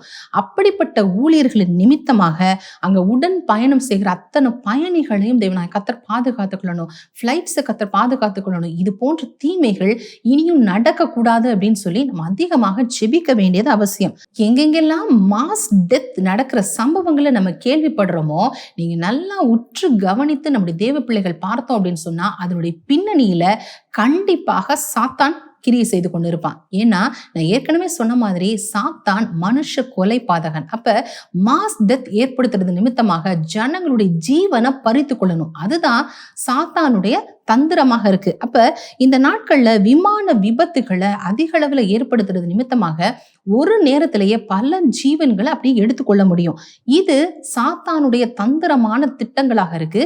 இதற்கென்று சில மனிதர்களையும் பொல்லாத மனிதர்களையும் எடுத்து பயன்படுத்துகிறத நம்ம பார்க்கிறோம். அப்ப தேவ பிள்ளைகளான நாம சாத்தானுடைய சகல தந்திரங்களும் செயலற்று போகணும் அப்படிங்கிறதுக்காகவும், தீமைகள் இந்த கடைசி நாட்கள்ல பலம் பெற்று எழும்பாதபடிக்கு தீமைகள் கட்டப்படணும் அப்படிங்கிறதுக்காகவும், விமானங்களும் விமானத்துல பயணம் செய்கிற மனிதர்களும் அதே போல இந்த இண்டஸ்ட்ரியும் கூட கர்த்தர் இந்த நாள்ல பாதுகாக்கணும் அப்படிங்கிறதுக்காகவும் மன்றாடி ஜெபிக்கலாம். வாங்க, நம்ம முதல் காரியமாக ஜெபிக்க போறது எதற்காக அப்படின்னு சொன்னா, அடிக்கடியாக நடைபெற்று கொண்டிருக்கிற இந்த விமான விபத்துக்கள் தடுக்கப்படணும் அப்படிங்கிறதுக்காக அதிக அளவுல நம்ம ஜெபிக்கணும். இதனுடைய பின்னணியில கிரியை செய்து கொண்டிருக்கிற சத்ருவினுடைய சகல கிரியைகளும் கட்டப்படணும் அப்படிங்கிறதுக்காகவும், சத்ருவானவன் எந்த பொல்லாத மனிதர்களை எடுத்து கிரியை செய்யறான். ஏன்னா மனிதர்கள் மூலமாக தான் இப்படிப்பட்ட சதி திட்டங்களை செய்யறான். அப்படிப்பட்ட பொல்லாத மனிதர்கள் இனியும் கிரியை செய்யக்கூடாது அப்படிங்கிறதுக்காக அதை நம்ம கட்டி நம்ம ஜெபிக்க வேண்டியது அவசியம். அவர்களுடைய சகல தந்திரங்களும் செயலற்று போகணும் அப்படிங்கிறதுக்காகவும் எத்தனை கனவுகளோடையும் விமானத்துல ஜனங்கள் பயணம் செய்து கொண்டிருப்பாங்க. நெருப்பினாலேயோ இயந்திர கோளாறுகள் அப்படின்னு சொல்லி பல காரணங்களால ஜனங்கள் இந்த நாட்கள்ல கூட்டம் கூட்டமாக மரித்து கொண்டிருக்கிறாங்க. ஜனங்களுடைய உயிர் பறிக்கப்பட்டு கொண்டிருக்கிற காரியங்களை நம்ம பார்க்கிறோம். இனியும் இது போன்ற விபத்துக்கள் நடக்க கூடாது அப்படிங்கிறதுக்காக தேவ பிள்ளைகளான நாம தடை செய்து ஜெபிப்போம். உன்னதமான தகப்பனே உம்மை நாங்க ஸ்தோத்தரிக்கிற ஆண்டவரே. அப்பா, இந்த கடந்த நாட்கள்ல அடிக்கடி விமான விபத்துகள் நேரிடுகிறத நாங்க பாக்குறோமே ஏசப்பா. ஆண்டவரே, தங்களுடைய பயணங்களை எத்தனை கனவுகளோடு துவங்குகிற அநேகர் ஆண்டவரே, அப்பா, துவங்கின ஒரு சில நிமிடங்களிலேயே ஏசப்பா ஆண்டவரே, அப்பா தகப்பனே, இயந்திர கோளாறு காரணமாகவோ, நெருப்பு நிமித்தமாகவோ, பல்வேறு கோளாறுகள் நிமித்தமாகவோ ஆண்டவரே, அப்பா, அநேகருடைய ஜீவன்கள் ஒரு நொடி பொழுதுல அப்பா இல்லாமல் போகிறத பாக்குறோமே ஏசப்பா. இந்த நிலைமையெல்லாம் மாற வேண்டுமா நாங்க ஜெபிக்கிற ஆண்டவரே. தனக்கு அன்பானவர்கள் இழந்து தவிக்கிற அநேக குடும்பங்கள் இதுக்கு பின்னாடி இருக்கிறாங்களே ஆண்டவரே. அப்பா, இதுக்கு பின்னாடி செயல்படுகிற பொல்லாத சத்துருவின் கிரிகள் முறியடிக்கப்பட வேண்டுமா நாங்க ஜெபிக்கிற ஆண்டவரே. ஜனங்களுடைய ஜீவனுக்கு விரோதமாய் போராடுகிற சத்துருவின் இந்த வஞ்சகமான திட்டங்கள் முறியடிக்கப்பட நாங்க ஜெபிக்கிற ஏசப்பா. பொல்லாத மனிதர்களுடைய சதி திட்டங்கள் இருக்குமானால் தேவன் அதையும் ஒன்றுமில்லாமல் நிர்மூலமாக்கி போடுவீராக ஆண்டவரே. இது போன்ற விபத்துக்கள் இனியும் நேரிடாதபடிக்கு ஆண்டவரே நாங்க தடுத்து ஜெபிக்கிற ஏசப்பா. ஒவ்வொரு பயணங்களிலும் உம்முடைய பலத்த பாதுகாப்பு இருக்க வேண்டுமா நாங்க ஜெபிக்கிற ஆண்டவரே. உம்முடைய கரங்கள்ல ஒப்பு கொடுத்து ஜெபிக்கிறோம். இயேசு கிறிஸ்துவின் நாமத்தில் ஜெபிக்கிறோம் நல்ல பிதாவே, ஆமென்.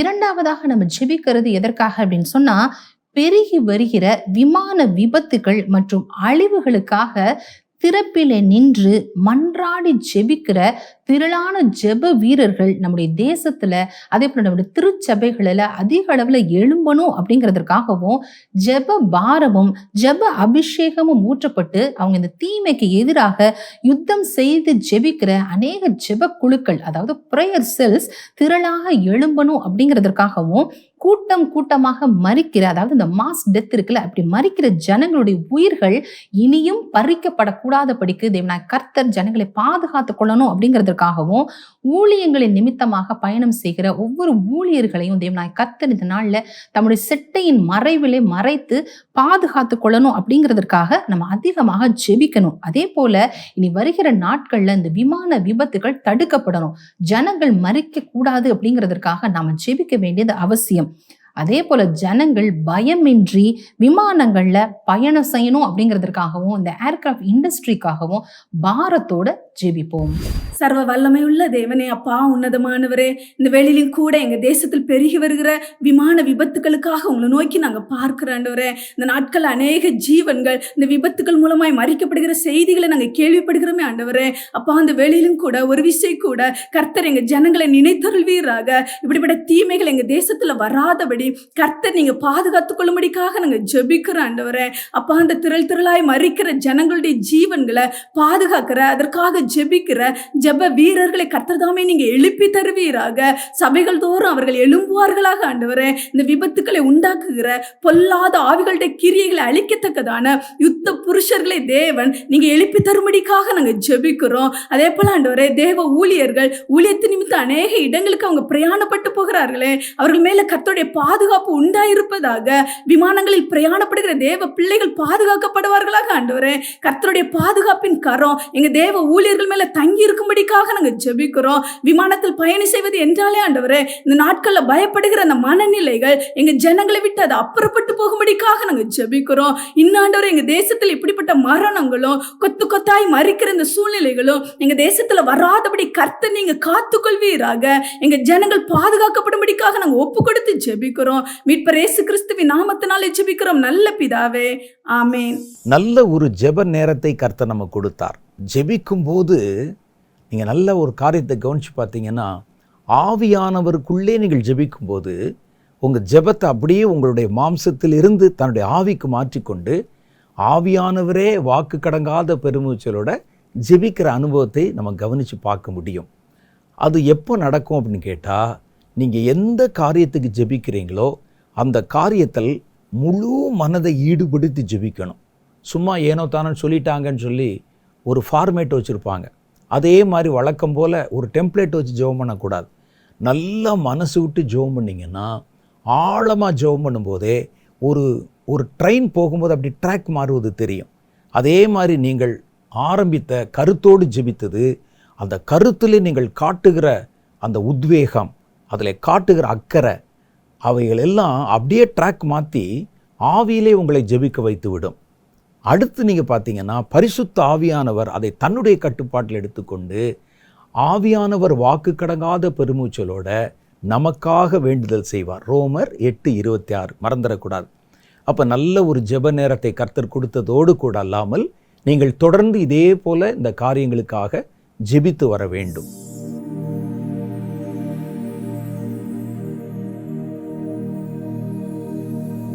இப்பொழுது நம்ம கர்த்தருடைய வார்த்தைகளுக்குள்ளே கடந்து போகிறோம். இன்றைக்கு நம்முடைய தியானத்திற்கென்று நாம் தெரிந்து கொள்ள போகிற வேத வசனம் எபிரேயருக்கு எழுதின நிருபம் 11வது அதிகாரம் 6வது வசனத்திலே இருக்குது. 11:6 எல்லாருக்கும் மனப்பாடமாக தெரிஞ்ச ஒரு வசனம். விசுவாசம் இல்லாமல் தேவனுக்கு பிரியமாயிருப்பது கூடாத காரியம். ஏனென்றால் தேவனிடத்தில் சேருகிறவன் அவர் உண்டு என்றும் அவர் தம்மை தேடுகிறவர்களுக்கு பலன் கொடுக்கிறார் என்றும் விசுவாசிக்க வேண்டும். பிரதானமாக விசுவாசத்தில் 2 காரியம் முக்கியமானது. ஒன்று, தேவன் ஒருவர் உண்டு என்ற விசுவாசம். தேவன் ஒருவர் உண்டு அப்படின்னு வந்தாலே அதில் பிதா, குமாரன், பரிசுத்த ஆவியானவர், அவர் செய்கிற கிரியைகள் எல்லாவற்றின் மேல் உண்டாகிற ஒரு விசுவாசம்.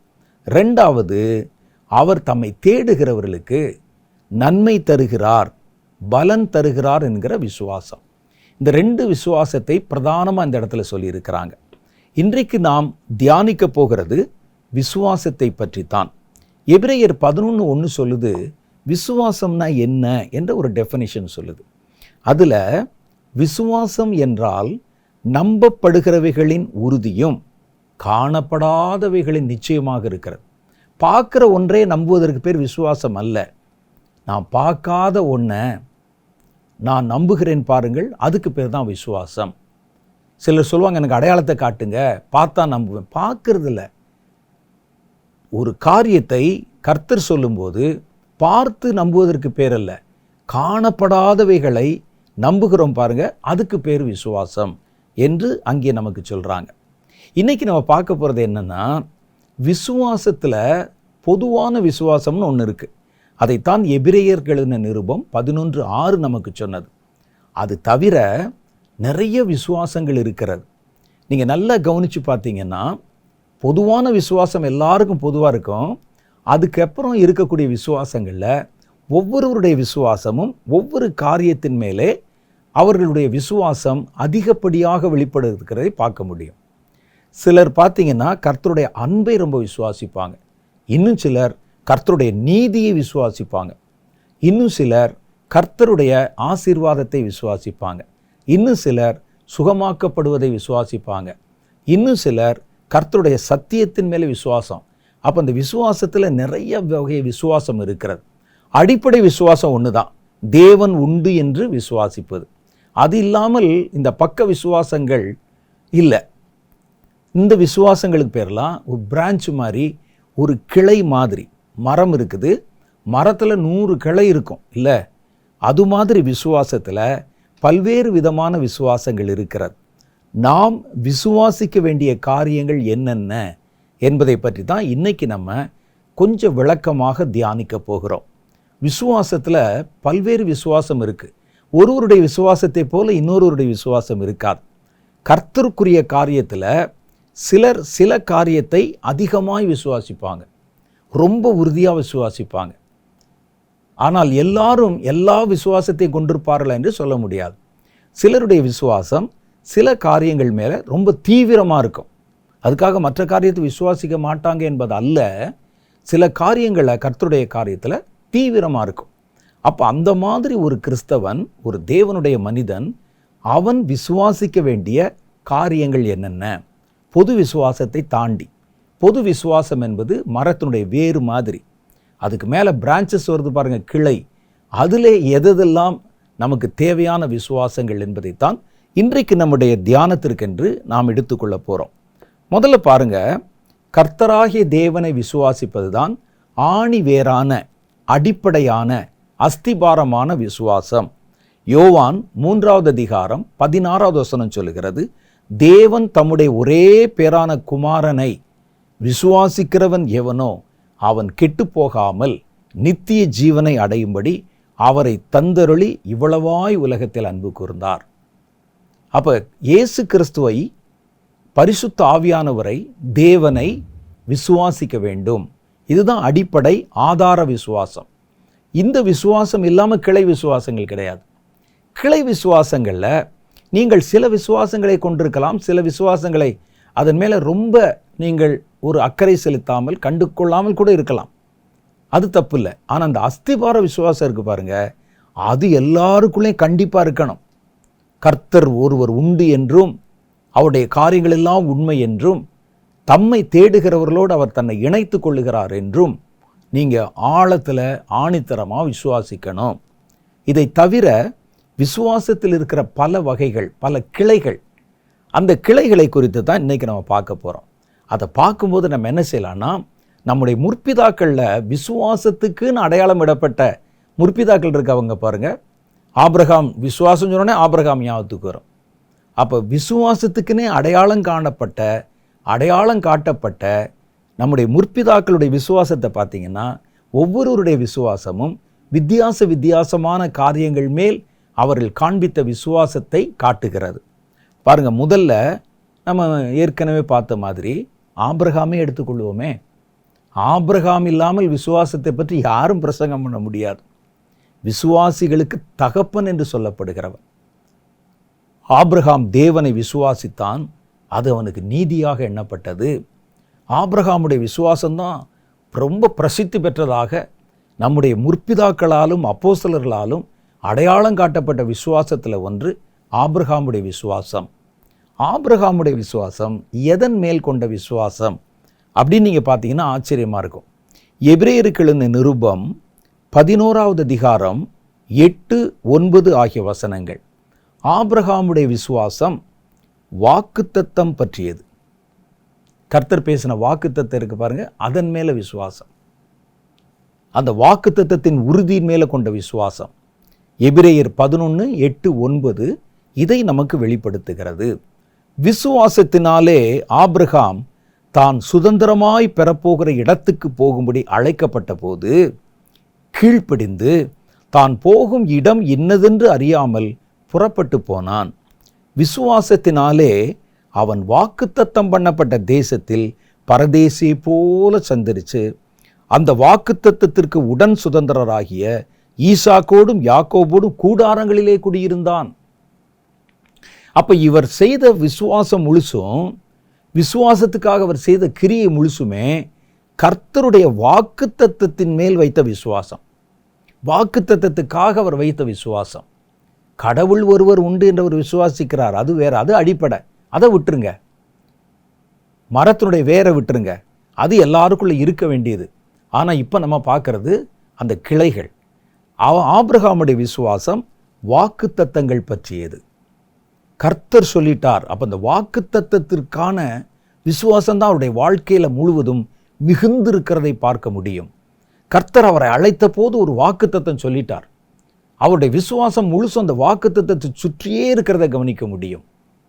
அப்போ முதல் காரியமாக அவர் என்ன செய்கிறார் பாருங்க, அவர் அந்த வாக்குத்தத்தத்தை கொடுத்த உடனே அவருக்கு கர்த்தர் கொடுத்த கட்டளையை அந்த வாக்குத்தத்தத்து நிமித்தமாக நிறைவேற்றினார். உன் தகப்பன் வீட்டை விட்டு, தாய் வீட்டை விட்டு புறப்பட்டு, உன் தேசத்தை விட்டு புறப்பட்டு நான் உனக்கு காண்பிக்கிற இடத்துக்கு போன்னு சொன்னார். நாமளாக இருந்தால் என்ன செய்வோம் யோசிச்சு பாருங்க, எந்த இடம்னு காமிங்க ஆண்டவரே, அதுக்கு நான் எப்படி போகணும்னு காட்டுங்க, எப்போ புறப்படணும்னு காட்டுங்க, அப்படிலாம் பல நிபந்தனைகள் வைப்போம். அவருக்கு எங்கே போகிறோன்னு தெரியாது. கர்த்தர் போன்னு சொன்னார். போ, இப்போ நான் உங்களுக்கு பார்த்து சொல்கிறேன், நீங்கள் போங்க. அடுத்து நீங்கள் என்ன கேட்பீங்க, எங்கே போகணும்னு கேட்பீங்க. ஆனால் அவர் அந்த கேள்வி கூட கேட்கல பாருங்க. எங்கே போகணும், போக சொன்னார், அவ்வளோதான். போகும்போது கர்த்தரால் பார்த்து கொள்ளப்படும். ஈசாக்குக்கு சொன்னார் பாருங்க, அதைத்தான் கற்பிக்கிறார். நீ ஏன் அதை பற்றி கவலைப்படுற, கர்த்தரால் பார்த்து கொள்ளப்படும், வா என்று சொல்லி அழைத்து போனார். அப்போ அந்த ஆபிரகாமுடைய ஒவ்வொரு ஆக்டிவிட்டீஸும், விசுவாசத்தின் கிரியைகள் முழுவதுமே அவர் கொடுத்த வாக்குத்தத்தத்தை பற்றியதாகவே இருந்தது. அவர் வாக்குத்தத்தங்களை விசுவாசித்தார், அவர் வாக்குத்தத்தத்தை நம்பினார். வாக்குத்தத்தத்திற்கான கிரியைகளின் மேலே அவர் முழு விசுவாசத்தை வைத்திருந்தார். அப்போ அதனால் அவர் என்ன செய்தார்னா, ஆபிரகாமை கர்த்தர் அழைத்த போது தான் போகிற இடம் என்னதென்று தெரியாமலே அவன் அந்த இடத்துக்கு போகும்படி அழைக்கப்பட்ட போது கீழ்ப்படிந்து போகும் இடம் இன்னதென்று அறியாமல் புறப்பட்டு போனான். எந்த கேள்வியும் கேட்கல, நடப்போம் அவ்வளோதான். கிழக்கையா மேற்கையா தெற்கையா வடக்கே தெரியாது, நடப்போம் அவ்வளோதான். அதே மாதிரி கர்த்தர் அவரை நடத்தினார். விசுவாசத்தினாலே அவன் வாக்குத்தத்தம் பண்ணப்பட்ட தேசத்தில் பரதேசியை போல சுற்றி திரிந்தான். ஏயா உனக்கு ஆடு மாடுகள் எவ்வளவு இருக்குது, உங்கள் சொந்த ஊரில் உங்கள் தகப்பன் எவ்வளோ பெரிய பணக்காரர், எவ்வளோ பெரிய பெரிய ஷேக்கு குடும்பத்தை சேர்ந்தவங்க, அவங்க அவ்வளோ ஒரு பெரிய நிலச்சுவான்தார் பண்ணையார், நிறைய கால்நடைகள் வச்சிருக்கக்கூடியவங்க, ஏன் அரதேசியும் பரதேசியுமாய் அலைந்து கொண்டிருக்கிறாய்? தினம் காலையில் எதை நோக்கி போகிற, எங்கே போகிற, நடந்து கொண்டே இருக்கிறாய் அப்படின்னு கேட்டு அவர் சொல்கிறாரு, பரதேசியை போல் அலைவதற்கு காரணம் வாக்குத்தத்தத்தின் மேல் வைத்த விசுவாசம். இந்த வாக்குத்தத்தத்தை நான் நம்புகிறேன், அதை பெறுவதற்கு என்ன செய்ய சொல்கிறாங்களோ அதெல்லாம் செய்வேன். வாக்குத்தத்தத்தின் மேல் விசுவாசம். அந்த வாக்குத்தத்தத்திற்கு அதை விசுவாசித்து நடந்தது மாத்திரமல்ல, அந்த வாக்குத்தத்தத்துக்கு சுதந்திரவாளி யாரு? கர்த்தர் அவர் கொடுத்த வாக்குத்தத்தம் என்ன? உன் சந்ததியை நான் பெருகவே பெருக பண்ணுவேன். வானத்து நட்சத்திரங்களை எண்ணக்கூடுமானால் எண்ணிப்பார், அதனுடைய தொகைக்கு அதிகமாக கடற்கரை மணலத்தனையா உன் சந்ததியை நான் பெருக பண்ணுவேன் என்பதுதான் வாக்குத்தத்தம். இப்போ இந்த வாக்குத்தத்தம் இவரை வச்சு மாத்திரல்ல, இவருக்கு அடுத்து வர அவருடைய பிள்ளை, பிள்ளையின் பிள்ளை, இவர்களை கொண்டும் நிறைவேற்றப்படணும். அப்போ வாக்குத்தத்தத்தை நாம் பெற்றாலும் அந்த வாக்குத்தத்தத்தை கர்த்தர் யாரை வச்சு நிறைவேற்ற போகிறாரோ அவங்களோட போய் குடியிருந்தாராம். இப்போ எனக்கு கர்த்தர் ஒரு வாக்குத்தத்தம் கொடுத்துருப்பார், அந்த வாக்குத்தத்தத்தை நிறைவேற்றுவதற்கு என் கூட கொஞ்சம் ஆட்களை கொடுத்துருப்பார். நான் என்ன செய்கிறேன், இந்த வாக்குத்தத்தத்தை சுதந்திரிக்கும்படி அந்த வாக்குத்தத்தத்தை நிறைவேற்ற போகிறவர்களோட கூட நம்ம பிரயாணப்படணும். அதைத்தான் இவர் இங்கே செய்கிறார். வாக்குத்தத்தத்திற்கு உடன் சுதந்திரராகிய ஈசாக்கோடையும் யாக்கோபோடையும் கூடாரங்களிலே குடியிருந்தார். தன்னை தாழ்த்தினார், பரதேசி மாதிரி திரிஞ்சார், கூடாரத்தில் போய் குடியிருந்தார். எல்லாவற்றுக்கு காரணம் கர்த்தர் அவருக்கு கொடுத்த வாக்குத்தத்தம். அந்த வாக்குத்தத்த விசுவாசம்தான் அவருக்கு. இன்னைக்கு நமக்கு பார்த்தீங்கன்னா நிறைய பேருக்கு வாக்குத்தத்த விசுவாசம்தான். ஆனால் நம்ம எங்கே தவறு செய்கிறோம்னு பார்க்கணும். எல்லாம் ஒரு வாரத்தில், வாரந்தோறும் அல்லது மாதத்தில் முதல் வாரம் ஒரு வாக்குத்தத்தம் கொடுத்துருவாங்க. அடுத்து வருஷத்தில் ஒரு முறை ஒரு வாக்குத்தத்தம் கொடுத்துருவாங்க. இன்னும் சிலர் முக்கியமான நாட்கள் எல்லாம் ஒரு வாக்குத்தத்தம் கொடுத்துருவாங்க. அந்த வாக்குத்தத்தத்தை நம்ம விசுவாசிக்கிறோம். நம்மில் பல பேருடைய விசுவாசம் வாக்குத்தத்தத்தின் மேல் விசுவாசம்.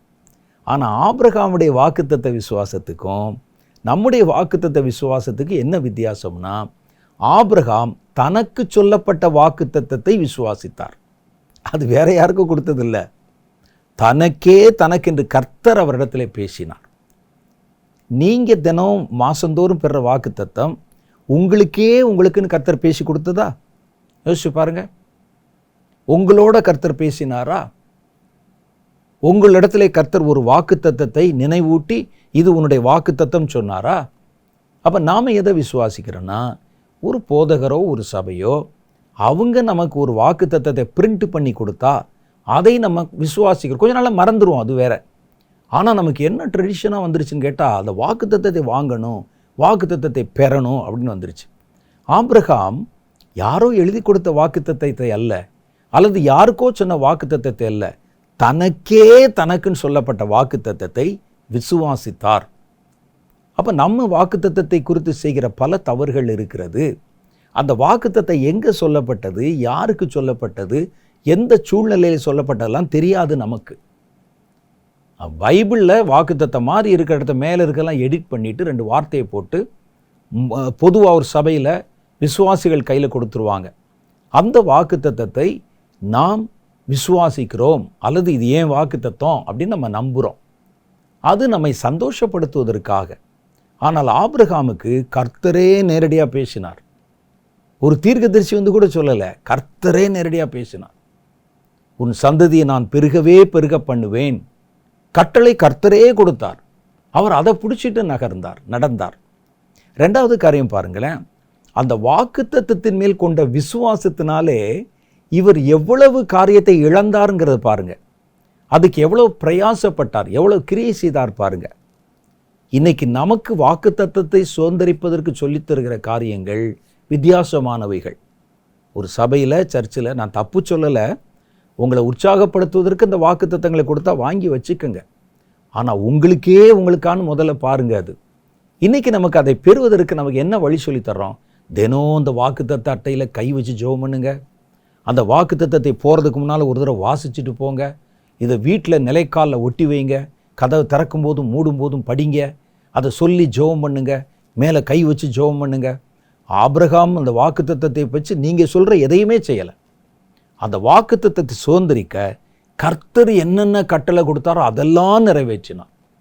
முதல்ல வாக்குத்தத்தத்தை பெற்ற முறையே நம்ம பெறுகிற முறைக்கும் அதுக்கும் ரொம்ப வித்தியாசம் இருக்குது. கர்த்தரிடத்திலிருந்து நேரடியாய் பெற்றார். அதை பெறுவதற்கான கட்டளைகளை கர்த்தரிடத்திலிருந்து பெற்றார். அதற்காக அந்த கட்டளையை பெற்ற உடனே இது செய்ய முடியுமா முடியாதான்னு யோசிக்கல, செஞ்சிட்டார்.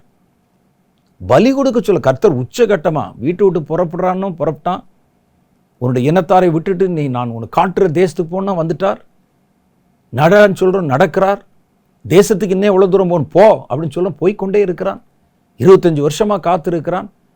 எல்லாம் உண்மையில தானா? இன்னும் ஒரு என்ன உச்சகட்டத்தில் வச்சு பார்ப்போன்னு உன்னுடைய ஒரே பிள்ளை ஈசாக்கை சர்வாங்க தகன பலி கொடுன்னு சொல்லி சோதித்தார். அதையும் செஞ்சிட்டாரு. அப்போ அவருடைய நடவடிக்கைகள், அவருடைய கிரியைகள், அவருடைய கீழ்ப்படிதல், அவருடைய விசுவாசம் எல்லாமே அந்த வாக்குத்தத்தத்தை குறித்து. நீங்கள் உங்களுக்கு என்று கர்த்தர் கொடுத்த வாக்குத்தத்தத்தை குறித்து நீங்கள் செய்கிற காரியத்திற்கும் ஆபிரகாம் செய்த காரியத்திற்கும் ரொம்ப வித்தியாசம் இருக்கிறது. அப்போ விசுவாசம், கர்த்தர் நமக்கு தருகிற வாக்குத்தத்தம், அந்த வாக்குத்தத்தத்தின் மேலே வைக்கிற விசுவாசம் ஆபிரகாமுடைய விசுவாசம். அவருடைய ஒவ்வொரு நடவடிக்கையில் நீங்கள் பார்த்தீங்கன்னா அந்த வாக்குத்தத்தத்தை சென்ட்ரலைஸ் பண்ணி அதன் மேல் கொண்ட விசுவாசத்திற்காக நடத்தப்பட்டது தான். அவர் பிரயாணம் பண்ணது, அந்நிய தேசங்களில் குடியிருந்தது, அடிமை போல நடந்தது, பரதேசி போல இருந்தது, கூடாரங்களில் தங்கினது, இது எல்லாமே பார்த்தீங்கன்னா இந்த வாக்குத்தத்தத்துக்காகத்தான். அப்போ ஒரு விசுவாசம், ஆபிரகாமின் விசுவாசம் வாக்குத்தத்தம் பற்றியது. ரெண்டாவது பாருங்க, நோவாவின் விசுவாசம். ஆபிரகாமுடைய விசுவாசத்துக்கும் நோவாவின் விசுவாசத்துக்கும் வித்தியாசம் இருக்கு. நோவாவின் விசுவாசம் தானும் தன் குடும்பமும் ரட்சிக்கப்பட வேண்டும் என்பதும் தேவனுடைய எச்சரிப்பு பற்றின விசுவாசம். சிலருக்கு பார்த்தீங்கன்னா வாக்குத்தத்தத்தை விசுவாசிப்பாங்க. சிலர் தேவன் நமக்கு எச்சரித்து சொன்ன காரியங்கள் இருக்கு பாருங்க, அதை விசுவாசிப்பாங்க. கர்த்தர் ஒரு காரியத்தை சொல்லியிருக்கிறார், இனி இந்த மாதிரி காரியங்கள் வரப்போகுது, அதன் மேலே கொண்ட விசுவாசம். வேதத்தில் படிக்கிறோம். இப்போ நான் படிக்கும்போது வேதத்தில் வரும் காரியங்கள் மேலே தான் ரொம்ப கவனம் செலுத்துவேன். வெளிப்படுத்தின விசேஷம், தானியேலுடைய புஸ்தகம், எசேக்கியேலுடைய புஸ்தகம், கடைசி நாட்கள் நடக்க போகிற காரியங்கள், இது மேலே தான் கவனம் செலுத்துவேன். எனக்கு அது மேலே ரொம்ப ஒரு நம்பிக்கை உண்டு. அவைகள் ஒவ்வொன்றையும் கர்த்தர் எச்சரித்து சொன்ன காரியங்கள் நோவாவின் காலத்தில் எப்படி நடந்ததோ மனுஷகுமாரன் வருங்காலத்தில் அப்படியே நடக்கும். எச்சரிக்கை வார்த்தை. அந்த எச்சரிக்கைகளை தான் நம்ம ரொம்ப விசுவாசிக்கிறோம். கர்த்தரின் இடத்தில் தீர்க்க தரிசனமாக அல்லது தரிசனங்களில் வெளிப்படுத்தி பேசுகிற காரியங்களுமே எச்சரிக்கை சம்பந்தப்பட்டது தான். அரசியல் இப்படி வரும், அடுத்து இந்த மாதிரி காரியங்கள் வரப்போகுது, நான் அதை விசுவாசிக்கிறேன். அடுத்து என்ன ஆபத்து வருது விசுவாசிக்கிறேன். நான் அந்த வாக்குத்தத்தங்களை விசுவாசிப்பதை விட எச்சரிக்கைகளை அதிகமாக விசுவாசிக்கிறேன். அது நடந்துரும், அது வந்துடும், வேதத்தில் இப்படி போட்டிருக்கே அப்படிங்கிறது மேலே விசுவாசம். நோவா வாக்குத்தத்தத்தை விசுவாசிக்கவில்லை. நோவா விசுவாசிக்கவில்லைன்னா விசுவாசிக்க மாட்டார்னு பொருள் அல்ல. அவருடைய விசுவாசம் எதன் மேல் தீவிர விசுவாசம் வைத்திருந்தார்? கர்த்தருடைய எச்சரிப்பு. நோவாவிடத்திலே கர்த்தர் பேசினார், பெரும் மழை சொரிந்து இந்த உலகத்தில் இருக்கிற எல்லாரையும் நான் அழிக்கப் போகிறேன். மனிதருடைய பாவம் என் கண்களுக்கு முன்பாக வந்தது, அவன் செய்த அக்கிரமத்துக்கு தண்டிக்க போகிறேன். இப்போ அந்த விசுவாசத்திற்காக நோவா செய்த கிரியை முழுசும் பாருங்களேன். அந்த எச்சரிக்கை சம்பந்தப்பட்டது, வாக்குத்தத்தம் சம்பந்தப்பட்டது, எச்சரிக்கை சம்பந்தப்பட்டது. இந்த எச்சரிக்கை, பூமியில் வெள்ளம் வரப்போகுதே, என்ன செய்யணும்? உனக்கு நீ உன் குடும்பத்தாரும் காப்பாற்றப்படுவதற்கு ஒரு கப்பலை கட்டு. அவர் செய்தது, மரம் வாங்கினது, அதை இழைச்சது, தன் பிள்ளைகளை வைத்து வேலை வாங்கினது எல்லாமே அந்த எச்சரிப்பின் மேல் கொண்ட விசுவாசத்தினால தான். நோவாவின் விசுவாசம் எச்சரிப்பு பற்றியது. கர்த்தருடைய எச்சரிப்பின் வார்த்தைகள், இது அடுத்து இப்படி வரப்போகுது, உன் வாழ்க்கையில் இது சம்பவிக்க போகுது, உலகத்துக்கு ஒரு பேரழிவு வரப்போகுது. சிலர் அதை விசுவாசிக்க மாட்டாங்க. நிர்விசாரம் வர்றது வரட்டும், வெந்ததை தின்போம், விதி வந்தால் சாவோம். இந்த தத்துவமெல்லாம் சும்மா அந்த உலகத்துக்கு தான். சாபம் என்றால் செத்தால் அடுத்து எங்கே போக போகிறோம் தெரியாது நமக்கு. அப்போ தேவன் ஒரு காரியத்தை எச்சரித்து சொல்லுகிறார் என்றால் அந்த எச்சரிக்கையின் மேலே விசுவாசம் இருக்கணும். எரேமியா தீர்க்கதரிசியை கொண்டு ஒரு எச்சரிப்பை கொடுத்தார் தேசத்துக்கு. ராஜாவிடத்தில் அவர் கடிதம் எழுதி அனுப்புகிறார். ராஜா, நெபுகாத் நேச்சாருடைய படைகள் வந்து நிற்கின்றன, அவன் தான் ஜெயிக்க போகிறான், உன் தேசத்து மேலே படையெடுத்து நீ அவனை எதிர்த்து நின்றேன்னா ஒருத்தரும் தப்பிக்க மாட்டாங்க, உன் பிராணனும் தப்பிக்காது. அதனால் அவன் தூரத்தில் இருக்கும்போதே சமாதானம் பேசிக்கொள், உன் ஆட்சி உன் கையில் இருக்கும், நீ கப்பம் செலுத்தினால் போதுமானது, அவனுக்கு வரி கொடுத்தா போதும் அப்படின்னு சொல்லுகிறார். ராஜாவுக்கு கோபம் வந்துருச்சு. யார் அந்த எரேமியா?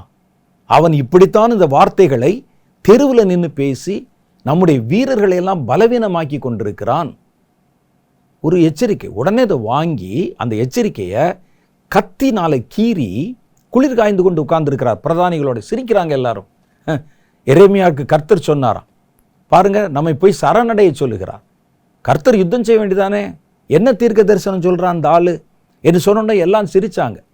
ஒரு கத்தி எடுத்து அந்த அவர் எழுதி கொடுத்த கடிதத்தை கிழித்து அதை கொண்டு போய் அப்படியே நெருப்பில் போட்டு, குளிர் காய்ந்து கொண்டிருக்கிற நெருப்பில் போட்டான். இந்த செய்தி எரேமியா கேள்விப்பட்ட போது பாருக்கை வைத்து மறுபடியும் அதே கடிதத்தை எழுதி மறுபடியும் ராஜாவுக்கு கொடுத்து அனுப்புகிறான்.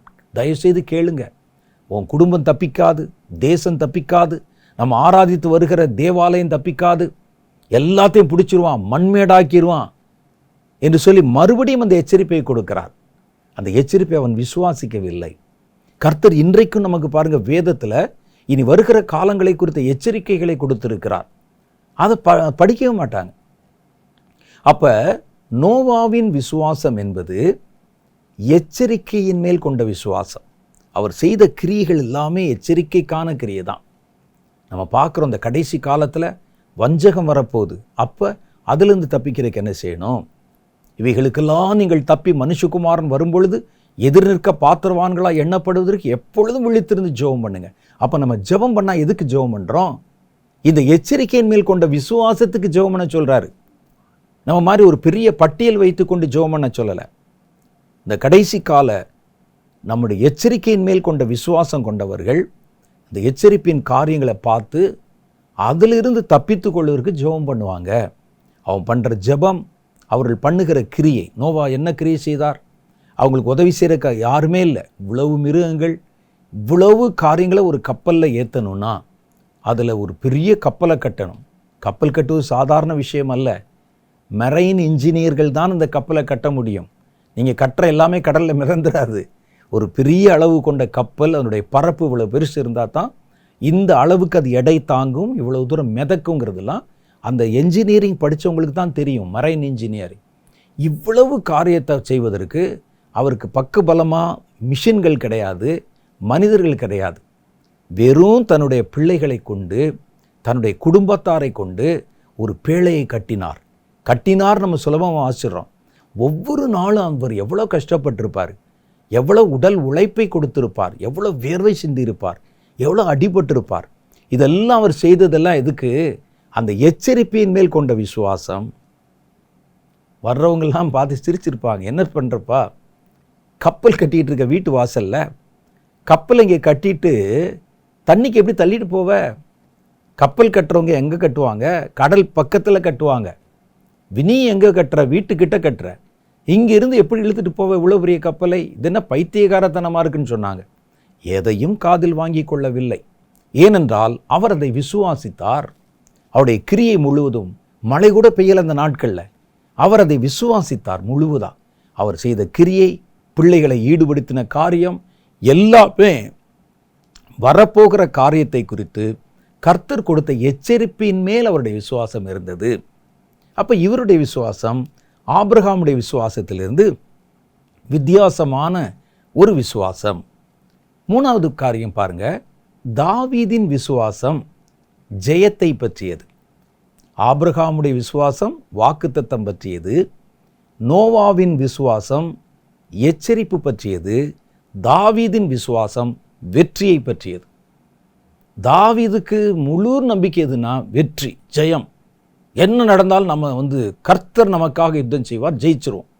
இந்த ஜெயம் பெறுவோம் என்கிற விசுவாசம்தான் தாவீதிடத்திலே ஓங்கி இருக்கிறதை பார்க்க முடியும். தாவீதின் காலத்தில் முறையான இராணுவம் கிடையாது அவங்ககிட்ட. அப்போதானே புது ராஜ்யம். சவுலுக்கு பிறகு தாவீது, அவ்வளோதான். பெரிய முறைப்படுத்தப்பட்ட ராஜ்யம், ஒரு இராணுவம் கிடையாது. பயிற்சி பெற்ற, ரொம்ப பயிற்சி பெற்ற வீரர்களும் கிடையாது. ஆனால் தாவீதுடைய விசுவாசம் நீங்கள் எங்கே பார்க்குறீங்க? கோலியாத்து சம்பவத்தில் தான் பார்க்குறோம். இல்லை, அதில் ஆரம்பித்தது அவர் எல்லா நேரத்திலும் ஜெயத்தை விசுவாசித்தார். தாவீது செய்த சண்டையில் எதிலும் அவர் தோற்று போகவில்லை. அதான் சரித்திரம். எந்த சண்டையிலையும் தாவீது தோற்று போய் அவரை பிடிச்சிட்டு போய் இல்லை. யுத்தம்னு வந்துட்டா தாவீது ஜெயிச்சிருவார் கடைசியில், கிளைமேக்ஸில். அப்போ தாவீது ஜெயிக்கிறதுக்கு என்ன காரணம்? அங்கே பெலிஸ்த இராணுவம் அங்கே இருக்குது, எல்லாம் முறைப்படுத்தப்பட்ட இராணுவங்கள் நிறையா. அவைகளுக்கு எல்லாவற்றுக்கும் எதிராக தாவீதினுடைய இயக்கம் என்னன்னு பார்த்தீங்கன்னா, ஒவ்வொரு போர்லையுமே வெற்றியை அவர் விசுவாசித்தார். அவருடைய விசுவாசம் முழுசும் ஜெயத்தின் மேலே தான் அதிகமாக இருக்கும். ஆகவே அவருடைய விசுவாசத்தினுடைய முக்கியத்துவம், அவருடைய தீவிர விசுவாசம் ஜெயத்தை பற்றியது. அதற்காக அவர் மற்றதெல்லாம் விசுவாசிக்காமல் இல்லை. ஆனால் ஸ்பெஷல்னு ஒன்று இருக்குல்ல, தாவீதுடைய விசுவாசத்தினுடைய ஸ்பெஷாலிட்டி ஜெயம். அவருடைய அறிக்கையை பாருங்க, சங்கீதம் 144:10. நீரே ராஜாக்களுக்கு ஜெயத்தை தந்து உமது அடியானாகிய தாவீதை பொல்லாத பட்டயத்துக்கு தப்புவிக்கிறவர். அதுதான் அவருடைய விசுவாசம். குதிரை யுத்த நாளுக்கு ஆயத்தப்பட்டிருக்கும், ஜெயம் கர்த்தரிடத்தில் வரும். இப்படிப்பட்ட விசுவாசம் தான் அவருடையது. அப்போ அவருடைய விசுவாசம் முழுக்க முழுக்க வெற்றியை பற்றியது தான். அதை துவக்கத்தில் ஆரம்ப புள்ளி போட்டார் பாருங்க, அப்போ இருந்து அந்த விசுவாசம் அவரோடு ஒட்டி கொண்டு விட்டது. தாவீதின் விசுவாசம் யுத்தத்தின் மேல். 1 சாமுவேல் புஸ்தகத்தில் 17வது அதிகாரம் 32லேருந்து 36 வரைக்கும் படிச்சிங்கன்னா, தாவீதுக்கு அந்த நேரத்தில் யுத்தத்துக்கு போகிறதுக்கு அபியாசம் இல்லை. செருப்பு போட்டு நடக்க தெரியல. ஆடு மேய்க்கிறவர், அப்படியே ஆடுகளை விட்டு விட்டு யுத்த களத்துக்கு வந்தவர். இவர் கையில் ஒரு பெரிய யுத்த வீரனை, கோலியாத்தை எதிர்க்கக்கூடிய ஆற்றல் அவருக்கு எப்படி வரும்? அது அவர் கையில் வச்சிருந்த ஈட்டினாலோ பட்டயத்தினாலோ கவனினாலோ கல்லினாலோ உண்டாகவில்லை. முழுக்க முழுக்க அவருடைய விசுவாசம். பாருங்க, தாவீது சவுலை நோக்கி, சவுல் பார்க்குறாரு, ஒரு ஷூ போட்டு நடக்கும்போதே நடக்க முடியலையே, சின்ன பையனாக இருக்கிறானே, எப்பா அவன் யுத்த வீரன், ஜெயிச்சிருவியான்னு கேட்குறார். அப்பொழுது தாவீது சவுலை நோக்கி, இவன் நிமித்தம், கோலியாத்து நிமித்தம் ஒருவனுடைய இருதயமும் கலங்க வேண்டியதில்லை. உம்முடைய அடியானாகிய நான் போய் இந்த பெலிஸ்தனோட யுத்தம் பண்ணுவேன் என்றான். அப்பொழுது சவுல் தாவீதை நோக்கி, நீ இந்த பெலிஸ்தனோட எதிர்த்து யுத்தம் பண்ண உன்னால் ஆகாது. நீ இளைஞன், அவனோ தன் சிறு வயது முதற்கொண்டு யுத்த வீரன் என்றான். அவர் சொல்கிறாரு, அப்பா ப்ராக்டிக்கலாக பேசு. அவனுடைய உயரத்தை பார்த்தியா? அவனுடைய வயசை பார்த்தியா? அவன் யுத்தம் செய்து பழக்கப்பட்டவன் மாத்திரல்ல, சின்ன வயசுலேயே யுத்த முறைகளை கற்றவன். நாங்கள்லாம் தெரியாமலாம் பயந்து போய் உள்ள கூடாரத்தில் இருக்கிறோம். நான் எவ்வளோ சண்டை பார்த்தவன், எவ்வளோ யுத்தத்தை பார்த்தவன். நான் பயப்படுகிறேன் என்றால் காரணம் என்ன? அவன் அவ்வளோ பெரிய ஆள் அப்படின்னு சொல்கிறான். அப்போ தாவீது சவுலை பார்த்து, உம்முடைய அடியான் என் தகப்பனுடைய ஆடுகளை மேய்த்து கொண்டிருந்த போது ஒரு விசை ஒரு சிங்கமும் ஒரு விசை ஒரு கரடியும் வந்து மந்தையில் இருக்கிற ஒரு ஆட்டை பிடித்து கொண்டது. நான் அதை தொடர்ந்து போய் அதை அடித்து அதை அதனுடைய வாயிலிருந்து தப்புவித்தேன். அது என்மேல் பாய்ந்த போது சிங்கம், நான் அதனுடைய தாடியை பிடித்து அதை அடித்து கொன்று போட்டேன். அந்த சிங்கத்தையும் இந்த கரடியையும் உம்முடைய அடியானாகிய நான் கொன்றேன். விருத்த சேதனமில்லாத இந்த பெலிஸ்தனும் அவைகளில் ஒன்றை போல இருப்பான். அவன் ஜீவனுள்ள தேவனுடைய சேனைகளை நிந்தித்தானே என்றான். அவர் பேசுகிற அந்த விசுவாச வார்த்தை சவுலுக்குள்ள ஒரு விசுவாசத்தை கொண்டாந்துச்சு. ஏன்னா ஒரு சின்ன பையன் இவ்வளோ பேசுகிறான், கடவுள் மேலே எவ்வளோ விசுவாசம், கடவுள் தருகிற வெற்றியின் மேலே எவ்வளோ விசுவாசம் அவனுக்கு. பார்த்தார், இவ்வளோ பேர் பயந்தாங்க, இவனுக்குள்ளே ஒரு விசுவாசம் என்ற ஒரு பொறி இருக்குது, கண்டிப்பாக அந்த விசுவாசம் ஜெயிக்கும் என்று அவர் அதை நம்பினார். அப்போ விசுவாசம் உலகத்தை ஜெயிக்கும் ஜெயம் என்று வேதம் சொல்லுது. தாவீதுடைய விசுவாசம் முழுக்க முழுக்க நீங்கள் பாருங்களேன், ஜெயத்தை பற்றியது தான். ஜெயத்து மேலே அவருக்கு விசுவாசம். எந்த போர் வந்தாலும் அம்மோனியர் வரானா, மோவாபியன் வரானா, பெலிஸ்தன் வரானா, யாரோட சண்டை போடணுமோ எங்கே யுத்தம் வந்தாலும் தாவீது பின்னிட்டு திரும்பவே இல்லை. காரணம், அவருடைய விசுவாசம் முழுக்க முழுக்க யுத்தத்தை பற்றியது, வெற்றியை பற்றியது. 1 யோவான் 5வது அதிகாரம் 4-5 சொல்லுது, தேவனால் பிறப்பதெல்லாம் உலகத்தை ஜெயிக்கும். நம்முடைய விசுவாசமே உலகத்தை ஜெயிக்கும் ஜெயம். இயேசுவானவர் தேவனுடைய குமாரன் என்று விசுவாசிக்கிறவனே அன்றி உலகத்தை ஜெயிக்கிறவன் யார்? அப்போ இந்த விசுவாசத்தில் ஜெயம் சம்பந்தமான ஒரு விசுவாசம் இருக்கு. இந்த விசுவாசம் நமக்குள்ளே இருந்தால், தாவீது இராணுவங்களை ஜெயித்தார். நீங்கள் மாம்சத்தை ஜெயிக்கலாம், பிசாசை ஜெயிக்கலாம், உலகத்தினுடைய கிரியைகளையும் இச்சைகளையும் ஜெயிக்கலாம். அவர்களுடைய யுத்த களம், அவருடைய எதிரிகள் என்பது வேற. ஆனால் விசுவாசம் ஒன்றுதான். அவர்கள் அந்த களத்தில் சந்தித்ததும் விசுவாசத்தை கொண்டுதான். நீங்களும் நானும் நம்முடைய களத்தில் சந்திக்க போகிறதும் விசுவாசத்தை கொண்டு. ஆயுதம் ஒன்று தான்.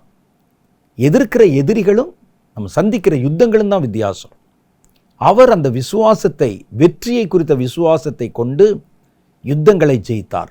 இவர் இங்கே சொல்றார் பாருங்க, இதே விசுவாசத்தை நீங்க கொன்று யுத்தத்தில் ஜெயம் என்னுடையதுதான் என்ற விசுவாசத்தை கொண்டால், உங்களை கர்த்தருடைய அன்பை விட்டு பிரிப்பதற்கு வருகிற பாவம், இச்சை, மரணம், சாத்தான், எல்லாவற்றையும், உலகம் எல்லாவற்றையும் நீங்கள் ஜெயிக்கலாம். அப்போ இந்த விசுவாசம் வித்தியாசமானது. நம்ம பாருங்களேன், மேக்சிமம் எங்கே நின்றோன்னு சொன்னால், இந்த வாக்குத்தத்த விசுவாசத்தில் அதுவும் அறகுறையா, அதுவும் முறையான விசுவாசம் இல்லை, அதுதான் விசுவாசம் என்று நம்புகிறோம். ஆனால் அதை தாண்டி எத்தனை விசுவாசம் இருக்கு பாருங்க. ஜெயம் கொடுக்கிறதுக்கு ஒரு விசுவாசம், வாக்குத்தத்தத்தை சுதந்திரிக்கிறதுக்கு ஒரு விசுவாசம், எச்சரிக்கையிலிருந்து தப்புவதற்கு ஒரு விசுவாசம். அடுத்து பாருங்க, அன்னாளுடைய விசுவாசம். அன்னாள் அவர்களுடைய விசுவாசம் ஜெபத்தை பற்றின விசுவாசம். அவங்களுடைய விசுவாசம் வித்தியாசமானது. நான் கர்த்தரிடத்தில் ஜெபிச்சிட்டேனா, ஆண்டவர்கிட்ட நான் பேசிட்டேனா, அவர் கொடுத்துருவார், போதும் விடு அப்படின்னு இந்த பாரத்தை முழுசும் கர்த்தரிடத்தில் போட்டு அந்த அம்மா அவ்வளோ விசுவாசம்.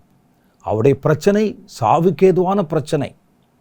அவர்களுக்கு குழந்தை இல்லை என்று சொல்லி அவருடைய குடும்பத்தார், அவருடைய கணவனுடைய இன்னொரு மனைவி, அவங்க ரொம்ப இவர்களை நிந்திக்கிறாங்க, அவமானப்படுத்துகிறாங்க. அவர்களுக்கு மாத்திரம் குழந்தை இல்லாமல் கர்ப்பம் அடைக்கப்பட்டிருக்குது. அவர்களுக்கு வேற வழி தெரியலை. அந்த காலத்தில் குழந்தை இல்லை என்பது ஒரு பெரிய இஷ்யூ. அப்போ எனக்கு சந்ததி இல்லாமல் போயிடும், வம்சம் இல்லாமல் போயிடும், எனக்கு நாதியற்று போய்விடும் என்று அவர்கள் கலங்கி கொண்டிருக்கிறாங்க. அந்த நேரத்தில் தேவனுடைய ஆலயத்துக்கு வந்து அங்கே வந்து ஜெபம் பண்ணுறாங்க. ஜெபம் பண்ணும்போது தன் மனதெல்லாம் ஊற்றி கர்த்தரிடத்தில் ஜெபம் பண்ணிட்டு அந்த ஜெபத்தை விசுவாசித்தாங்க. நான் ஜெபம் பண்ணிட்டேன்ல, என் இருதயத்தை ஊற்றி முழு மனசாக ஜெபிச்சிட்டேன்ல, இனி கர்த்தர் பார்த்து கொள்வார். அதுக்கப்புறம் அவங்க துக்கமுகமாகவே இருக்கலை. அதான் அந்த விசுவாசத்தின் கிரியை. பாருங்கள், வேதம் சொல்லுது, 1 சாமுவேல் புஸ்தகம் 1வது அதிகாரம் 10 சில வசனம். அவள் போய் மனங்கசந்து மிகவும் அழுது கர்த்தரை நோக்கி விண்ணப்பம் பண்ணி, சேனைகளின் கர்த்தாவே, தேவரீர் உமது அடியாளுடைய சிறுமையை கண்ணோக்கி பாரும், உமது அடியாளை மறவாமல் நினைந்தருளி உமது அடியாளுக்கு ஒரு ஆண் பிள்ளையை கொடுத்தால், அதுலேயும் பாருங்க, ஆண் பிள்ளையை கொடுத்தால் மறவாமல் அவன் உயிரோடு இருக்கும் சகல நாளும் நான் அவனை கர்த்தருக்கு ஒப்பு கொடுப்பேன், அவன் தலையிலே சவரகன் கத்தி படுவதில்லை என்று பொருத்தனை பண்ணினாள். வெகு நேரம் அங்கே கர்த்தருடைய பாதத்தில் வெகு நேரம் விண்ணப்பம் பண்ணுகிற போது ஏலி, அந்த ஆலயத்தினுடைய அல்லது தேவனை ஆராதிக்கிற அந்த இடத்துல அவர் தான் அதுக்கு அதை நடத்தி கொண்டு போகிறவர், நிர்வாகம் பண்ணுறவர். அந்த ஏலி ஒரு பிரதான ஆசாரியன். ஏலி அவள் வாயையே கவனித்து கொண்டிருந்தான். ஏன்னா அந்த மாதிரி சத்தம் வெளியே கேட்கல. அது அப்படியே அசைஞ்சு அப்படியே தலையை ஆட்டி அவள் கர்த்தருடைய சந்நிதியில் வெகு நேரம் விண்ணப்பம் பண்ணும்போது ஏலி அவள் வாயை கவனித்து கொண்டிருந்தான். அன்னாள் தன் இருதயத்தில் பேசினாள், அவளுடைய உதடுகள் மாத்திரம் அசைந்தது, சத்தம் கேட்கப்படவில்லை. ஆகையால் அவள் விரித்திருக்கிறாள் என்று ஏலி நினைச்சு, ஏதோ குடிச்சிட்டு வந்திருக்கு போல இந்த அம்மா, அப்படியே மொனன்னு சொல்லி சத்தம் கேட்க மாட்டேங்குதே அப்படின்னு அவர் நினைச்சு அவளை நோக்கி, நீ எது வரைக்கும் வெறித்திருப்பாய், உன் குடியை உன்னை விட்டு விலக்கு என்றான். அதற்கு அன்னாள் பிரதியுத்தரமாக, அப்படியல்ல என் ஆண்டவனே, நான் மனக்லேசமுள்ள ஸ்திரீ, நான் திராட்சரசமாகிலும் மதுவாகிலும் குடிக்கவில்லை, நான் கர்த்தருடைய சந்நிதியிலே என் இருதயத்தை ஊற்றிவிட்டேன். அப்ப ஜெபத்தை ஒருவர் விசுவாசிச்சா அறகுறையா ஜெபிக்க மாட்டார். ஒருவன் ஜெபத்தில் மேல் விசுவாசம் இருக்கிறவன் எப்பவும் அவனுக்கு ஒரு குணாதிசயம் உண்டு. ஏனோ தானோன்னு ஜெபிக்க மாட்டான், நித்திரை மயக்கமா ஜெபிக்க மாட்டான், தன் இருதயத்தை ஊற்றி ஜெபிப்பான். அதிலே தெரிஞ்சிடும் இவன் ஜெபத்தின் மேல் விசுவாசம் உள்ளவன். அந்த ஜெபம் இருதயத்தை ஊற்றி ஜெபிக்கிற ஜெபம். மற்றவங்க வழக்கத்தின்படி ஜெபிப்பாங்க, அவர்களாய் ஒரு நேரத்தை குறித்து வச்சு ஜெபம் பண்ணுவாங்க, நடந்தால் நடக்கட்டும் என்று சொல்லி ஜெபம் பண்ணுவாங்க. ஆனால் இந்த அம்மா அப்படி இல்லை. ஜெபத்தின் மேல் விசுவாசம் உள்ளவர்கள் என்னைக்குமே அரை மனசாக ஜெபம் பண்ண மாட்டாங்க. முழு இருதயத்தோட, இருதயத்தின் தன் பிரச்சனை முழுவதையும் ஊற்றி கர்த்தரிடத்திலே ஜெபம் பண்ணிட்டாங்க. அதற்கு அன்னாள், என் ஆண்டவனே, நான் மனக்லேசமுள்ள ஸ்திரீ, நான் திராட்சரசமாகிலும் மதுவாகிலும் குடிக்கவில்லை, நான் கர்த்தருடைய சந்நிதியிலே என் இருதயத்தை ஊற்றிவிட்டேன். உம்முடைய அடியாளை பேலியாளின் மகளாக எண்ணாதேயும், மிகுதியான விசாரத்தினாலும் கிளேசத்தினாலும் இந்நேரம் மட்டும் நான் விண்ணப்பம் பண்ணினேன். எனக்கு ரொம்ப ஆற்றாமை, துக்கம், துயரம், என் மனசு அழுத்துறதுனால இவ்வளவு நேரம் ஜெபம் பண்ணினேன் என்றாள். அதற்கு ஏலி, சமாதானத்தோடே போய் நீ இஸ்ரவேலின் தேவனிடத்தில் கேட்ட உன் விண்ணப்பத்தின்படி அவர் உனக்கு கட்டளையிடுவாராக என்று ஆசீர்வதித்தான். அப்பொழுது அவள், உம்முடைய அடியாளுக்கு உம்முடைய கண்களிலே தயவு கிடைக்க கடவுது என்றாள். பின்பு அந்த ஸ்திரீ புறப்பட்டு போய் போஜனம் செய்தாள். அப்புறம் அவள் துக்கமுகமாக இருக்கல. அதான் ஆண்டவர்கிட்ட சொல்லிட்டோமே, முழு இருதயத்தோட அந்த ஜெபத்தை ஊற்றிட்டோமே, இனி கர்த்தர் பார்த்து கொள்வார், இனி மறுபடியும் நான் அலட்ட வேண்டிய அவசியம் இல்லை என்று அந்த அம்மாள் அதுக்கு பிறகு அதை குறித்து அவள் பாரப்படவே இல்லை, துக்கமுகமாக இருக்கவே இல்லை. அப்போ அவங்களுடைய விசுவாசம் ஜெபத்தை பற்றியது. ஜெபிச்சுட்டா கேட்டுருவார், ஜெபிச்சுட்டா கிடைச்சிடும், நான் முழு மனதா ஜெபிச்சுட்டா எனக்கு அது வாய்த்து விடும் என்று அவர். அப்போ இந்த மாதிரியான விசுவாசத்தை கொண்டவர் நிறையா இருக்கிறாங்க. ஆனால் விசுவாசம் இல்லாமல் ஜெபிக்கிறவங்களும் இருக்கிறாங்க.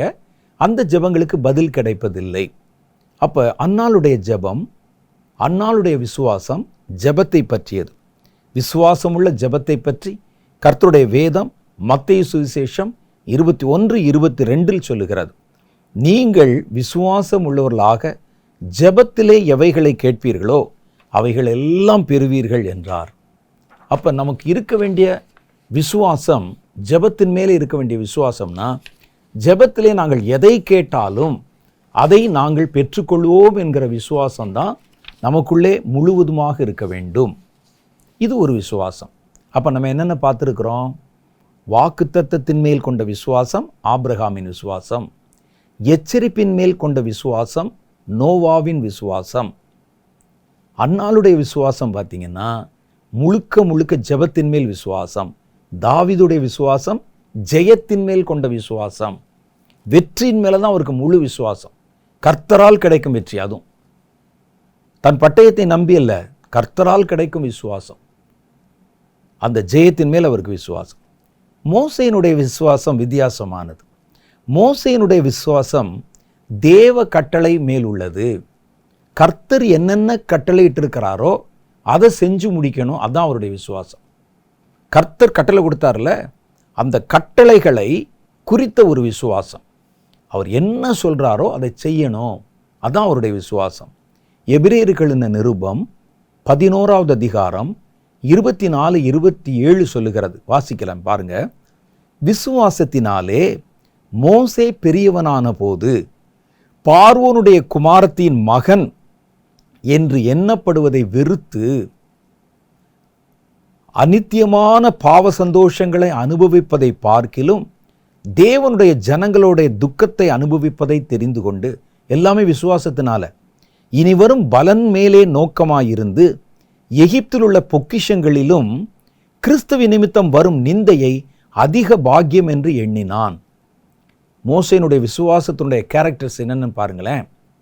விசுவாசத்தினாலே அவன் அதரிசனமானவைகளை தரிசிக்கிறதை போல உறுதியாயிருந்து ராஜாவின் கோபத்திற்கும் பயப்படாமல் எகிப்தை விட்டு போனான்.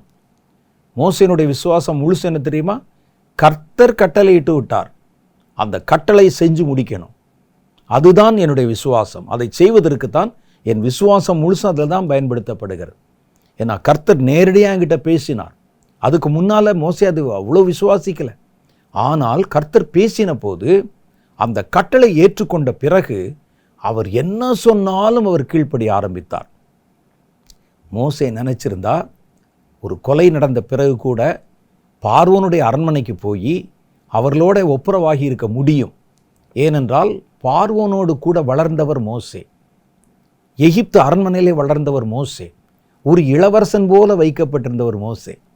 ஆனால் கர்த்தருடைய பிள்ளைகள் அவர்களை விடுவிக்க வேண்டும் என்ற கர்த்தருடைய கட்டளையின் நிமித்தம் அவர் ராஜகுமாரத்தினுடைய மகன் என்று சொல்லப்படுவதை வெறுத்து அரண்மனை விட்டு வெளியே போயிட்டாரு.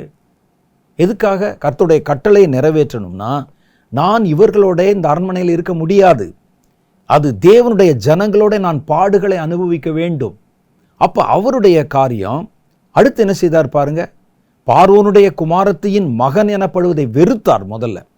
2, அநித்தியமான பாவ சந்தோஷங்களை, அரண்மனையில் இருந்தால் நேரத்துக்கு சாப்பாடு, என்டர்டைன்மெண்ட்டு, நல்லா அங்கே சந்தோஷமாக இருக்கலாம், அவைகளை எல்லாம் அனுபவிப்பதை பார்க்கிலும் தேவ ஜனங்களுடைய துன்பத்தை அனுபவிப்பதை தெரிந்து கொண்டு, எதனால்? கர்த்தருடைய கட்டளை நிமித்தம் அவங்களெல்லாம் ஆயத்தப்படுத்தணும், அவர்களை விடுவிக்கணும், இன்னொரு தேசத்தில் அவருடைய சொந்த தேசத்தில் கொண்டு வந்து சேர்க்கணும். இவ்வளோ பெரிய கட்டளை கர்த்தர் கொடுத்திருக்கிறாரே. அதற்கு பிறகு அவர் செய்த காரியங்கள் முழுவதுமே அந்த கட்டளையின் மேல் அவர் வைத்திருந்த விசுவாசம், கட்டளை இட்டவர் மேல் வைத்திருந்த விசுவாசம்.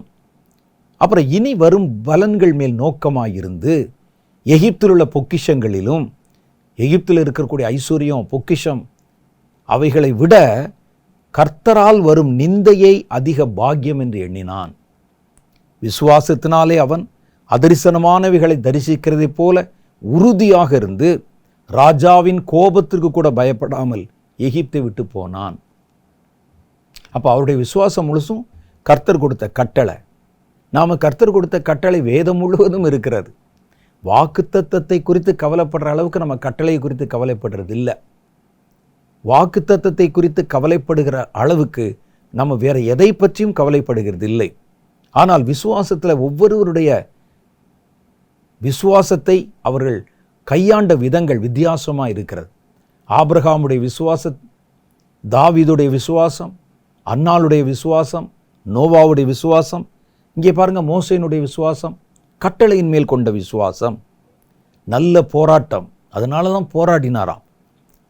பவுல் சொல்றாரு 1 தெசலோனிக்கேயர் 2:2 உங்களுக்கு தெரிந்திருக்கிறபடி, பவுல் இதே மாதிரி தான் கர்த்தர் கொடுத்த கட்டளையின் நிமித்தம் இந்த ஜனங்கள் ரட்சிக்கப்பட வேண்டும், எல்லாரும் ரட்சிக்கப்பட விரும்புகிறேன். அதன் நிமித்தம் அவர் என்னென்ன பாடுகளை எல்லாம் மோசே மாதிரியே என்னென்ன ஏற்றுக்கொண்டார். உங்களுக்கு தெரிந்திருக்கிறபடி முன்னே பிலிப்பி பட்டணத்தில் நாங்கள் பாடுபட்டு நிந்தை அடைந்திருந்தும் வெகு போராட்டத்தோட தேவனுடைய சுவிசேஷத்தை உங்களுக்கு சொல்லும்படி நம்முடைய தேவனுக்குள் தைரியம் கொண்டிருந்தேன். இவங்களுக்கு சுவிசேஷம் சொல்ல வேண்டும், எல்லாருக்கும் சுவிசேஷம் அறிவிக்கப்பட்டு எல்லோரும் ரட்சிக்கப்பட வேண்டும். கர்த்தர் ஒரு கட்டளை கொடுத்தாரு பாருங்க. இந்த கட்டளையின் நிமித்தம் நாங்கள் பாடுபட்டு, நாங்கள் வையப்பட்டாலும், திட்டப்பட்டாலும், நிந்திக்கப்பட்டாலும், வெகு போராட்டத்தில் நாங்கள் ஈடுபட்டாலும் தேவனுடைய சுவிசேஷத்தை உங்களுக்கு சொல்லும்படிக்கு அந்த கட்டளையின் நிமித்தம் தேவனுடையக்குள்ளே நாங்கள் தைரியம் கொண்டிருந்தோம். இதுக்கு பேர் தான் நல்ல போராட்டம் என்பது. கர்த்தர் கொடுத்த கட்டளை விசுவாசிக்கணும். நம்ம எத்தனை பேர் கர்த்தர் கொடுத்த கட்டளை விசுவாசிக்கிறோம்? கர்த்தருடைய கட்டளை எல்லாரும் சுவிசேஷத்தை அறிய வேண்டும், எல்லாருக்கும் தேவனுடைய அன்பை நம்ம சொல்லணும். நம்ம என்ன செய்கிறோம் பாரு, அதை பற்றி நம்ம கவலைப்படுவதில்லை. இது எல்லாருக்கும் கர்த்தர் வைத்த ஒரு பொதுவான ஒரு கட்டளை என்பதை நீங்கள் நினைவிலே வைக்கணும். அதுக்காக போராடினார்கள். 1 தீமோத்தேயுவின் புஸ்தகம் 4வது அதிகாரம் 7வது வசனம் சொல்லுது, நல்ல போராட்டத்தை போராடினேன், ஓட்டத்தை முடித்தேன், விசுவாசத்தை காத்து கொண்டேன்.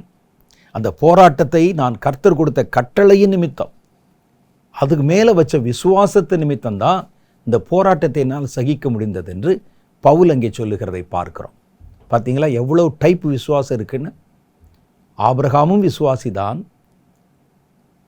அன்னாளும் விசுவாசிதான், தாவீதும் விசுவாசிதான், மோசேயும் விசுவாசிதான், நோவாவும் விசுவாசிதான், பவுல் விசுவாசிதான். ஆனால் ஒவ்வொருடைய விசுவாசத்தினுடைய கோணம் வித்தியாசமாக இருக்கிறது. விசுவாசத்தின் அடிப்படை ஒன்று தான், கோணங்கள் மாறுபட்ட கோணங்கள். அதில் ஒவ்வொன்றையும் நம்ம செய்யணும். அப்போ இதில் நாம் விசுவாசிக்க வேண்டிய காரியங்கள் ஒரு பட்டியல் இருக்கிறது.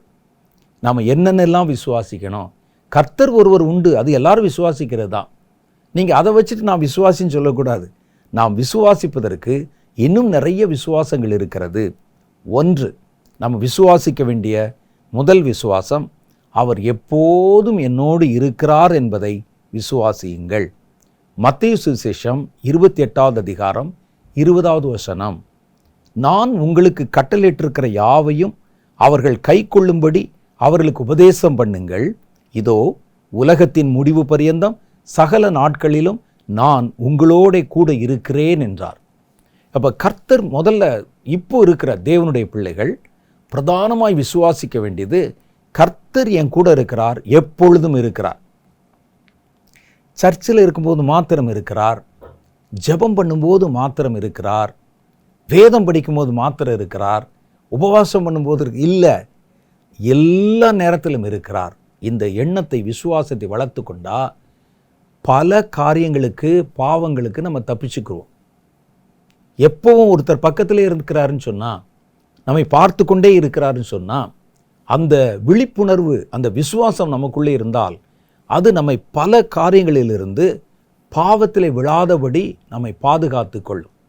யோசேப்பின் காலத்தில் பாருங்கள், இவ்வளவு கட்டளைகள் சொல்லித்தர ஆள் இல்லை, பைபிள் இல்லை. அவருக்கு அவருடைய தகப்பனார் சொல்லி அறிமுகப்படுத்தின கடவுள் தெரியும் அவருக்கு, அவ்வளோதான். அவர் என் கூட இருக்கிறாரா தெரியாது அவருக்கு. ஆனால் பாவம் செய்ய சந்தர்ப்பம் வந்தபோது அவரை காப்பாற்றினது என்ன விசுவாசம் தெரியுமா?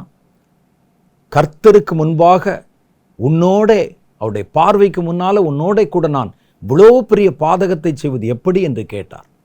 அப்போ எப்போதும் கர்த்தரை தனக்கு முன்பாக அவர் வைத்திருந்தார். கடவுள் என் கூட இருக்கிறார் என்பதை நம்பினார். நான் சிறையில் இருந்தாலும், அடிமையாக இருந்தாலும், என் தகப்பன் வீட்டில் தகப்பனுக்கு செல்ல பிள்ளையாக இருந்தாலும், மற்ற சகோதரர்களை விட உயர்த்தப்பட்டிருந்தாலும், தரிசனம் கண்டாலும், தரிசனம் காணக்கூடாத இடத்துல இருந்தாலும் கர்த்தர் என் கூட இருக்கிறார். ஆகவேதான் அவர், அந்த எண்ணம் தான் அவரை காப்பாற்றியது, அந்த விசுவாசம்தான் அவரை காப்பாற்றியது. இன்னைக்கு கடவுள் நம்ம கூட இருக்கிறாரு, எப்போது என் கூட இருக்கிறாரு, போக்கிலும் வரத்திலும், நிற்கும்போதும் நடக்கும்போதும்.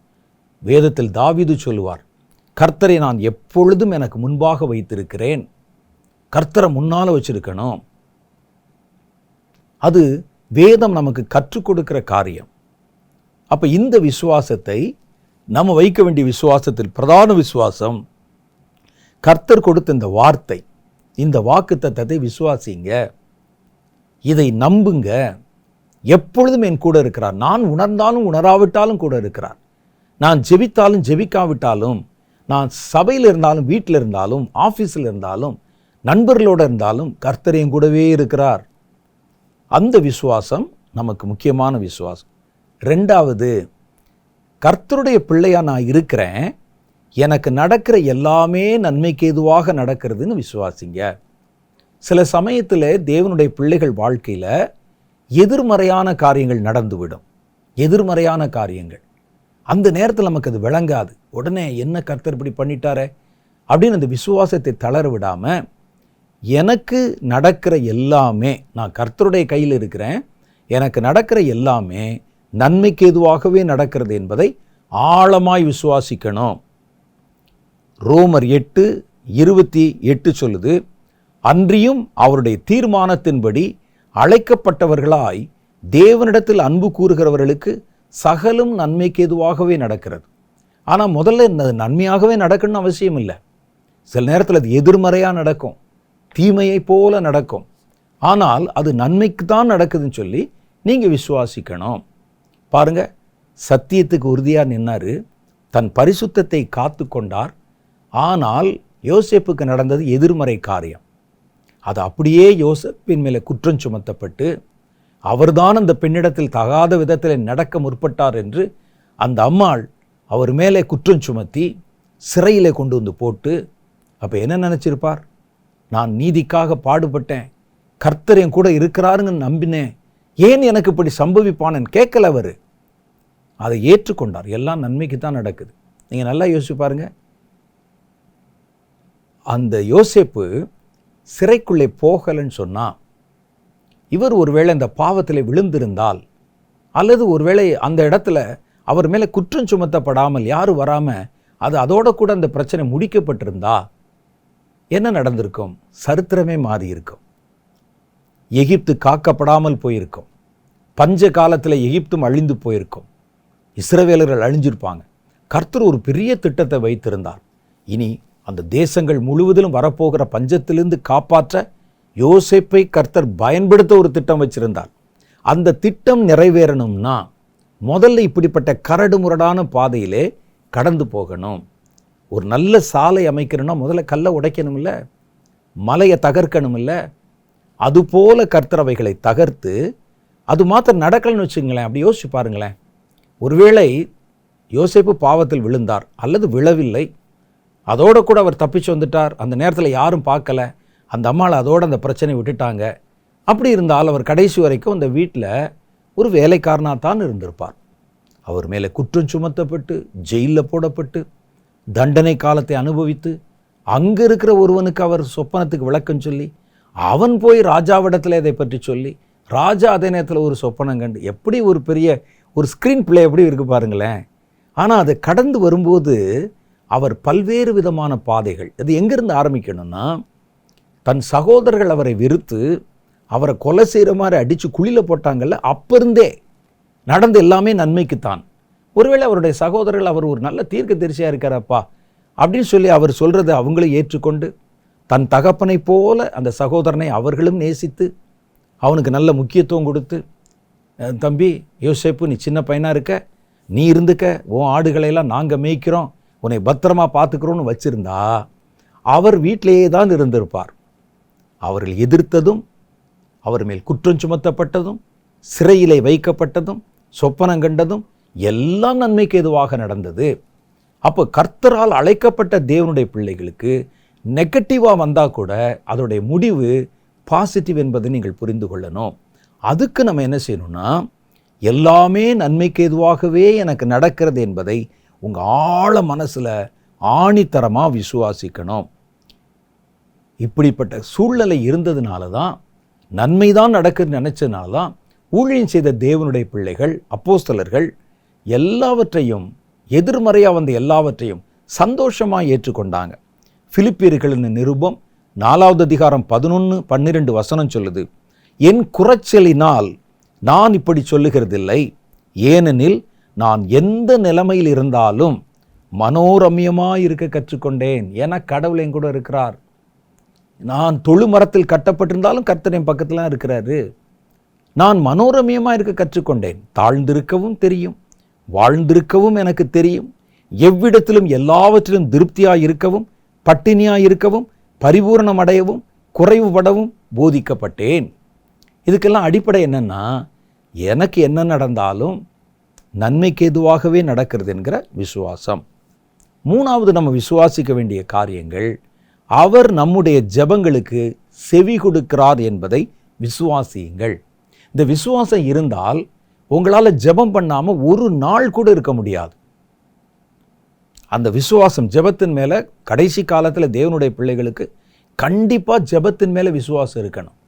ஜெபம் என்பது நான் கர்த்தரிடத்தில் பேசுகிறேன், கர்த்தர் என்கிட்ட பேசுகிறார், அந்த கம்யூனிகேஷன், அதில் ஒரு விசுவாசம் இருக்கணும்.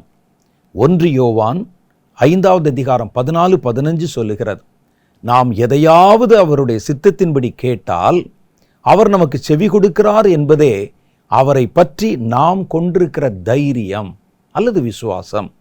நாம் எதை கேட்டாலும் அவர் நமக்கு செவி கொடுக்கிறார் என்று நாம் அறிந்திருந்தோமானால் அவரிடத்தில் நாம் கேட்டவைகளை பெற்றுக்கொண்டோம் என்றும் அறிந்திருக்கிறோம்.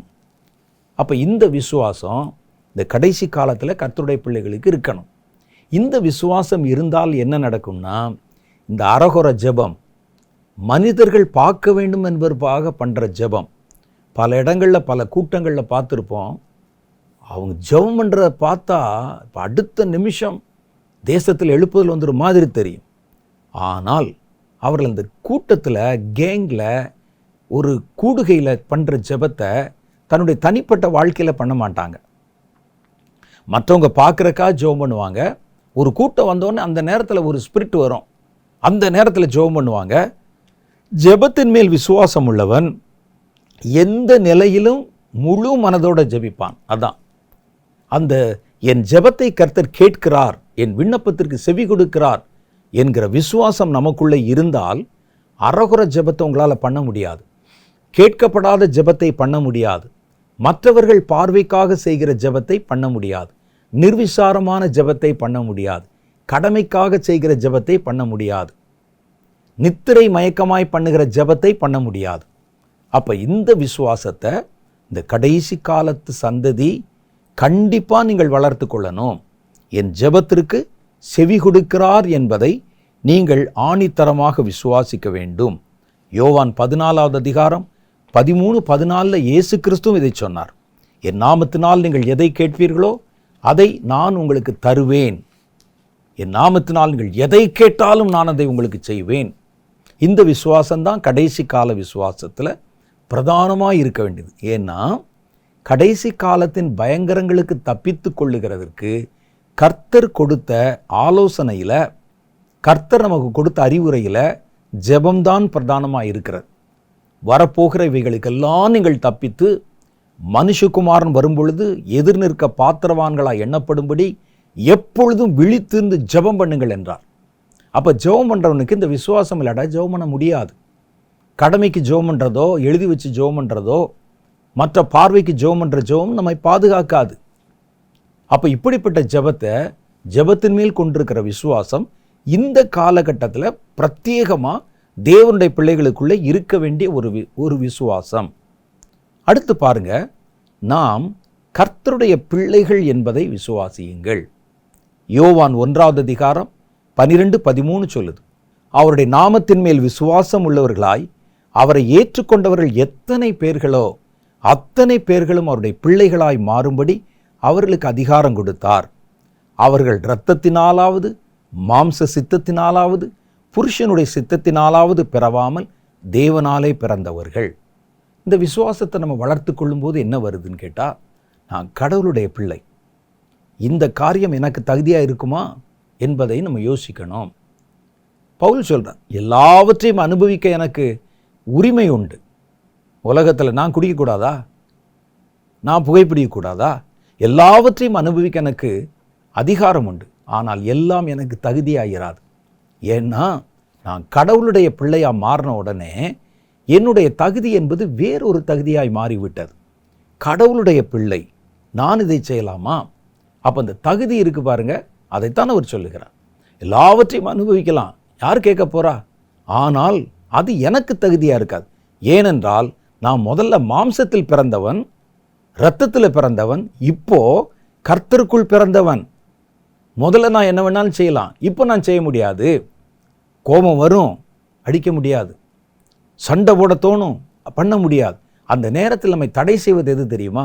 நான் கடவுளுடைய பிள்ளை, நான் அதை செய்யக்கூடாது, இது எனக்கு தகுதியாகிறாது என்ற சிந்தை நம்மை பாதுகாத்து கொள்ளும். வேகமாக சொல்லி முடிக்கிறேன். அடுத்து, அவருடைய பாடுகளுக்கு நாம் பங்காளிகள் என்பதை விசுவாசியுங்கள். கர்த்தர் நிமித்தம் பாடுபடுறோமா, அந்த பாடுகளுக்கு நான் பங்காளி. இல்லாவிட்டால் என்ன வரும்? சோர்ந்து போயிடுவோம். ஏன் கர்த்தருடைய நாமத்து நிமித்தம் எனக்கு அடிக்கப்படுறேன், துன்புறுத்தப்படுறேன், துயரப்படுகிறேன் என்று ஒரு நிர்விசாரம் அல்லது ஒரு மனச்சோர்வு, அசதி, சோர்வு நிலை வந்துவிடும். அப்போ நம்ம எதை விசுவாசிக்கணும்? ஆணித்தரமாக கடைசி காலத்தில் தேவனுடைய பிள்ளைகளுக்கு நிறைய உபத்திரவங்கள் வரும். ஆனால் அவைகளை ஏற்றுக்கொள்ளத்தான் நான் அழைக்கப்பட்டிருக்கிறேன். பாடுகளுக்கு நான் பங்காளி என்றதை நீங்கள் ஆணித்தரமாக உங்களுடைய மனதிலே பதித்து கொள்ள வேண்டும். அது உங்களை இனி வரக்கூடிய எந்த சூழ்நிலையிலும் உங்களை பாதுகாக்க போதுமானதாக இருக்கும். உங்கள் விசுவாசத்தை நீங்கள் ஒருவேளை தண்டிக்கப்படலாம், கண்டிக்கப்படலாம், துரத்தப்படலாம். ஆனால் விசுவாசம் சேதம் இல்லாமல் இதெல்லாவற்றையும் ஏற்றுக்கொள்வதற்கு கர்த்தரனை அழைத்திருக்கிறார். அவர் பாடுகளுக்கு நான் பங்காளி என்ற விசுவாசம் நமக்குள்ளே வேணும். அப்போ தேவனுடைய பிள்ளைகளுடைய விசுவாசம் நமக்குள்ளே இருக்க வேண்டிய பொதுவான விசுவாசங்கள் இந்த விசுவாசங்கள் எல்லாம் கடைசி காலத்திலே நம்மை பாதுகாக்கும். விசுவாசம் இல்லாமல் தேவனுக்கு பிரியமாயிருப்பது கூடாத காரியம் என்று கர்த்தருடைய வேதம் சொல்லுகிறது. இப்போ வாங்க சில நிமிஷம் நம்ம தலை தாழ்த்தி கர்த்தரை நோக்கி ஜெபித்து இந்த நேரத்தை நிறைவு செய்யலாம். அன்பும் இரக்கம் நிறைந்த எங்கள் பரலோக பிதாவே, எங்களுடைய விசுவாசம் எந்த தன்மை உள்ளதென்றும் நாங்கள் எதன் மேல் விசுவாசம் உள்ளவர்களாக இருக்கிறோம் என்றும் நாங்கள் எதையெல்லாம் இந்த கடைசி காலத்தில் கர்த்தருடைய பிள்ளைகள் விசுவாசிக்க அழைக்கப்பட்டிருக்கிறோம் என்பதையும் நீர் எங்களுக்கு தெளிவுபடுத்தினதற்காக ஸ்தோத்திரம். நாங்கள் கர்த்தரை விசுவாசிக்கிறோம், இயேசுவை விசுவாசிக்கிறோம், அவர் சிலுவையிலே மரித்தார் என்பதை விசுவாசிக்கிறோம், நாங்கள் கிறிஸ்தவர்கள் என்பதை விசுவாசிக்கிறோம் என்கிற எல்லையோடு நின்று விட்டோமே ஆண்டவரே. அதை தாண்டி எங்களுடைய விசுவாசம் இத்தனை ஆணித்தரமான விசுவாசங்களை நாங்கள் இன்னும் எங்கள் வாழ்க்கையில் அபியாசப்படுத்தலைன்னா நாங்கள் மறுபடியும் ஆண்டவரே எங்கள் விசுவாசத்தை புதுப்பித்து கொண்டு நாங்கள் விசுவாசிக்கும்படிக்கு அழைக்கப்பட்ட காரியங்கள் எதோ அவைகள் எல்லாவற்றின் மேலும் கவனம் செலுத்தி அந்த விசுவாசத்திலே நாங்கள் உறுதியாய் இருந்து கர்த்தருக்கு பிரியமான பிள்ளைகளாய் மாற இந்த வார்த்தைகளை கேட்ட ஒவ்வொருவருக்கும் அனுகிரகம் செய்தருளும். உடைய பிள்ளைகளுடைய விசுவாசத்தை உறுதிப்படுத்தும். ஆபிரகாமுடைய விசுவாசத்தைப் போல, நோவாவுடைய விசுவாசத்தைப் போல, தாவீதுடைய விசுவாசத்தைப் போல, அன்னாளுடைய விசுவாசத்தைப் போல ஆண்டவரே உம்முடைய பிள்ளைகள் ஒவ்வொருவருடைய விசுவாசத்தையும் மோசேயினுடைய விசுவாசத்தைப் போல அவருடைய விசுவாசத்தை வர்த்திக்க பண்ணும் ஆண்டவரே. அவர்கள் விசுவாசிப்பதற்கு நீர் வைத்திருக்கிற இந்த புதிய ஏற்பாட்டு கட்டளைகள் ஒவ்வொன்றையும் அவர்கள் விசுவாசிக்க அவர்களை பலப்படுத்தி அருளும். ஒவ்வொருவரையும் இந்த வார்த்தைகளை கேட்ட ஒவ்வொருவரையும் பேர் பேராய் ஆசீர்வதியும். அவருடைய குடும்பங்களை ஆசீர்வதியும். விசுவாசத்தினால் அந்த குடும்பங்கள் ஜெயிக்கிற குடும்பங்களாக மாற கர்த்தர் அவர்களுக்கு அனுகிரகம் செய்தருளும். அவருடைய போக்கையும் வரத்தையும் காத்துக்கொள்ளும். இந்த வாரத்தை நன்மையினால் முடிசூட்டி அருளும். ஒவ்வொருவருக்கும் தேவையான நன்மைகளையும் ஆண்டவரை மகிமையான காரியங்களையும் உடைய பிள்ளைகளுக்கு தந்து அவர்களை ஆசீர்வதியும். உடைய பிள்ளைகள் ஒவ்வொருவரையும் இந்த வார்த்தைகளை கேட்ட ஒவ்வொருவரையும் கர்த்தருடைய கரத்திலே ஒப்பு கொடுத்து உடைய ஊழியக்காரனாகிய நான் ஜெபிக்கிறேன். கர்த்தர் பொறுப்பெடுத்து உடைய பிள்ளைகளை வழிநடத்தி ஆசீர்வதியும். இயேசுவின் மூலம் என் ஜெபத்தை ஏற்றுக்கொள்ளும் எங்கள் பிதாவே, ஆமென். கர்த்தர் நம்மோடு கூட இடைப்பட்டு பேசினார். உங்கள் விசுவாசத்தை சோதித்து பாருங்கள். எந்தெந்த காரியத்தெல்லாம் விசுவாசிக்க அழைக்கப்பட்டிருக்கிறோம், அதில் எதை நம்ம விசுவாசிக்கிறோம், எதெல்லாம் இன்னும் விசுவாசிக்காமல் குறைபட்டிருக்கிறோம் என்று கர்த்தர் உங்களிடத்தில் தெளிவுபடுத்தி காண்பிப்பார். விசுவாசம் இல்லாமல் பிரியமாயிருப்பது, தேவனுக்கு பிரியமாக இருப்பது யாருக்கும் கூடாத காரியம். இனி அடுத்த வாரத்தில் வேறொரு புதிய செய்தியோடு நான் உங்களை சந்திக்கிறேன். அதுவரை கர்த்தர் உங்களை ஆசீர்வதித்து காப்பாராக. ஆமென்.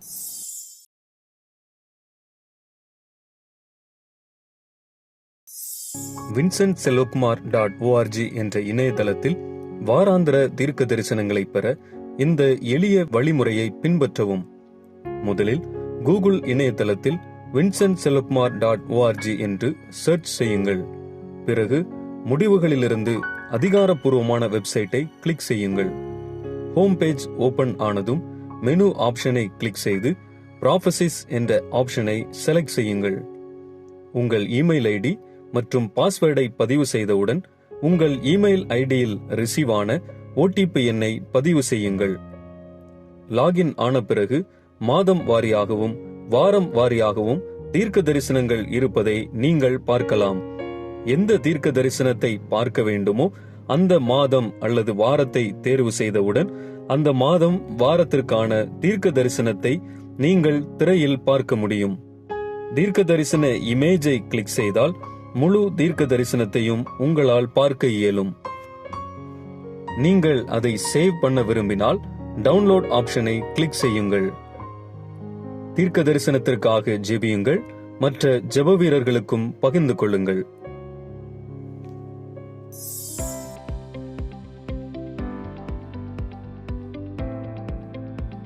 சகோதரர் வின்சென்ட் செலுக்மார் அவர்களுடைய செய்திகளை தொடர்ந்து கேட்கவும் பார்க்கவும் சகோதரர் வின்சென்ட் செலுக்மார் அவர்களின் யூடியூப் சேனலை சப்ஸ்கிரைப் செய்து கொண்டு பெல் ஐகானை கிளிக் செய்து கொள்ளுங்கள்.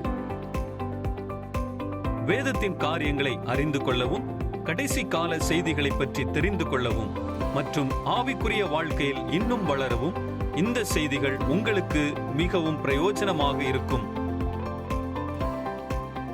தொடர்ந்து இந்த யூடியூப் சேனலை பாருங்கள், மற்றவர்களுக்கும் தெரியப்படுத்துங்கள். கர்த்தர் உங்களை ஆசீர்வதிப்பாராக.